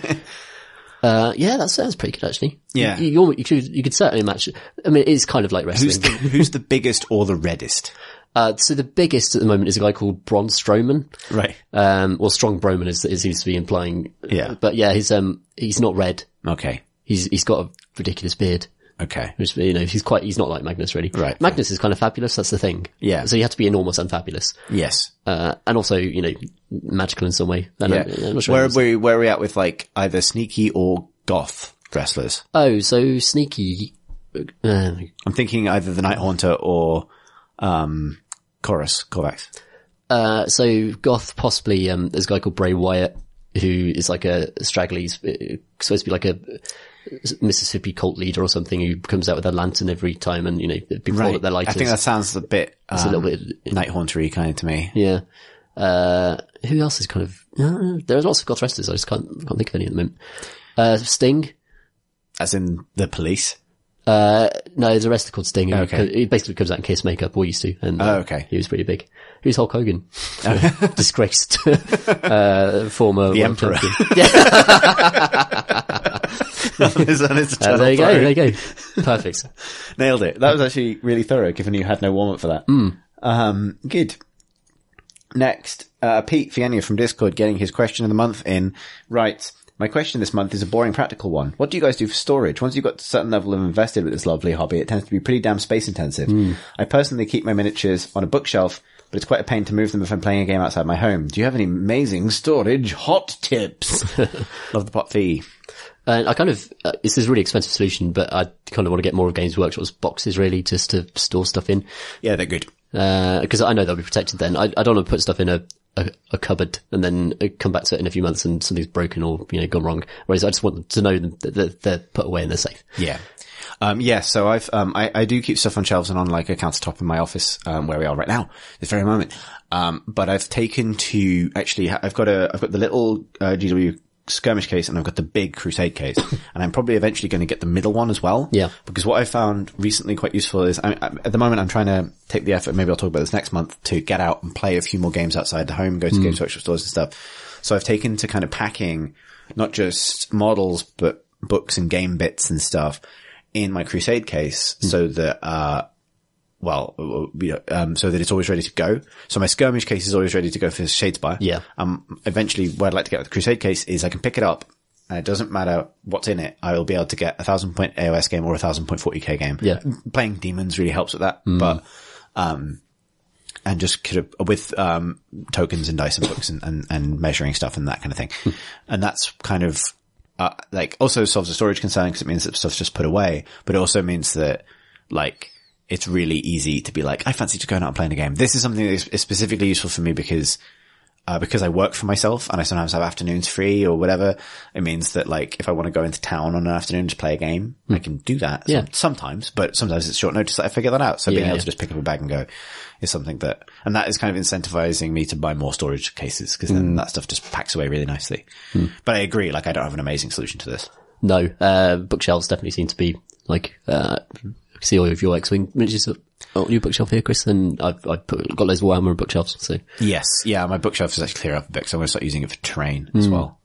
Yeah, I want to get to a point where I've got a shelf that is basically exists for Warhammer, and it's got little LED lights that basically turn it into a display, and then everything else is in boxes, basically. Yes, yeah. That's what I'd want to end up. I think I realised that, like, I don't need 30 pink horrors on display. No. I'd rather have my Lord of Change and some new stuff out, and then leave the pink horrors in a bag so they can come out to play, basically. Because they don't, I don't do anything else with them, really. Cool. Thank you for writing. I think that's still a good practical question. Sorry for a short answer. Our final question comes from Russell, who writes, Dear Chris and Tom, as you might remember from a previous question, I run a Warhammer club at the school I work at. I don't charge the kids anything to attend, as most are from a background that means they would never be able to experience the hobby growing up if I didn't provide it for free. Unfortunately, recently I had quite a few models vandalized. I managed to arrange a pot of money from the school to buy replacements with, but it's got me thinking. Can you ask my fellow listeners to have a look at their shame piles and see if there's anything they can spare to give to a local school club? Even things like spare bases can make a difference. Your local store should be aware of which schools have clubs. Thanks for the awesome pod. Russell, P.S. My Skaven and I are looking forward to seeing you at the Grand Clash. So Russell sent this a week ago, and I have to apologise to Russell for the fact that I didn't make it to the Grand Clash because of the weather. And also I think it's nice that Russell's saying not just, donations for his club, which I'm sure we can get details for, but like, it's a nice idea. Yeah. Actually, like, donating to like local school clubs and things like that because, it's a cool idea. So not really so much a question as a sort of... It's a good thought, because I wouldn't have... So, for example, I've got like... having put a bunch of Khorne Marauders into a Blood Nado, that means I've got like half a unit of stuff that I'm never going to build into 4 units. So that would be a perfect candidate for donating to a local club. Yes, I've got a lot of sort of 90s Warhammer stuff that I've inherited from home, and this might be the fate of some. Yeah, like we'll see. Like, I mean, obviously there's no, pressure to do this to people, but it's an interesting thought because I think maybe people haven't considered that in addition to selling stuff off, some stuff, if it's not massively either worthwhile or you're never going to use it, then maybe this is a really good fate for it. Particularly if people aren't particularly asked about the state that models are in. Yeah. Like I suspect that a lot of people have shame piles of models that they painted 5 years ago that they're not going to use them. They're not going to strip. They're not going to sell. Sure. You know what I mean? So maybe this is that's really nice. Cool idea. Good avenue. A good avenue. So that, I think that's it for questions. I think that's it. Gosh, lots of Warhammer. I have a very, very small amount of housekeeping stuff in that. So there's one piece of sort of like kind of weird, there's kind of a weird, so at the end of this, almost exclusively Age of Sigmar related, podcast we've just recorded. I'm going to explain a reason why we might talk about Age of Sigmar even more in the future, if that's even possible. Sure. Which is that, I can't say loads about this yet, but, so later this month, one bit of news is that Star Wars Legion is coming out, which is, Fantasy Flight's, Star Wars miniature battle game, sort of something close to Warhammer 40k with Star Wars. I have worked on marketing materials for that game. It's one of the reasons I was overseas this month, working for Fantasy Flight on some stuff, which means that, so obviously I'm saying that in the spirit of full disclosure, that means that I'm probably not going to talk about Fantasy Flight stuff as much on the pod anymore. Yeah. Because I have worked for them and I feel like it'd be disingenuous to talk about their stuff without acknowledging that. However, we might talk about Legion, maybe I'd be interested to see what you made of it. Actually. Yeah, I'd give it a shot. Yeah, show you it and see what you think. But I wanted to say that so that we have that caveat. Yeah, cool. But also because of that experience, it does mean that like, I can't really talk about or speculate about the future of a lot of Fantasy Flight miniatures games, including X-Wing. So if there's a little bit less of that on the podcast in future, that's why. So I thought I'd just explain that. Particularly if people end up writing in with questions about Legion and stuff and I just can't answer them, then sure. I figured to let people know. The other thing is that I appreciate that, we're running a bit behind, I think mostly due to my disrupted month on really sorting out details for a potential miniatures monthly meet this year. It's still something I'd really like to do. Definitely. It's just like I've had as I say, as Kate kept saying, February was a write-off for a bunch of reasons. So, new month, hopefully sort of double down and try and get things going. I do know that Discord community has pulled together and kind of done their own survey for when they might do an unofficial meetup, which looks like it might be angling towards Warhammer World last time I checked. All right. So, we'll keep an eye on things. We'll see what makes sense. We'll try and do our best to avoid things clashing with either other community things or with big tournaments or events or... Definitely on the cards though. Yeah, definitely. Something I really like to do. Look forward to that. I will just, stop asking about and do the thing is probably the way to make that happen. I guess we just need a venue, don't we, in a time? We do, yes. We need a venue and a date, and we'll just, get that ball more successfully rolled. Cool. So thank you for listening. As ever, this podcast is supported by the Crate and Crowbar Patreon. You can find out more details for that on Patreon at patreon.com/Crate and Crowbar. We have a YouTube channel, youtube.com/Crate and Crowbar, where you'll find our podcasts and Bloodborne video series, which will be returning sometime soon, hopefully. Yep. You can also hang out with our Discord community, and you should, particularly if you're listening to this, the Role Models channel, where people hang out to share modeled pics and talk about miniature people. The link to our Discord channel is on our website at crateandcrowbar.com. Tom, how do people find you on the internet? Best place for miniature stuff is going to be Instagram for me, and I'm Ludo Paints Minis on there, Ludo Paints Minis.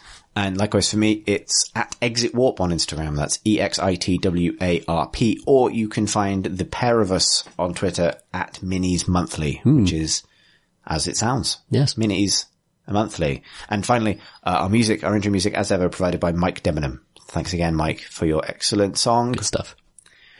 Thanks for listening, everybody. Catch you next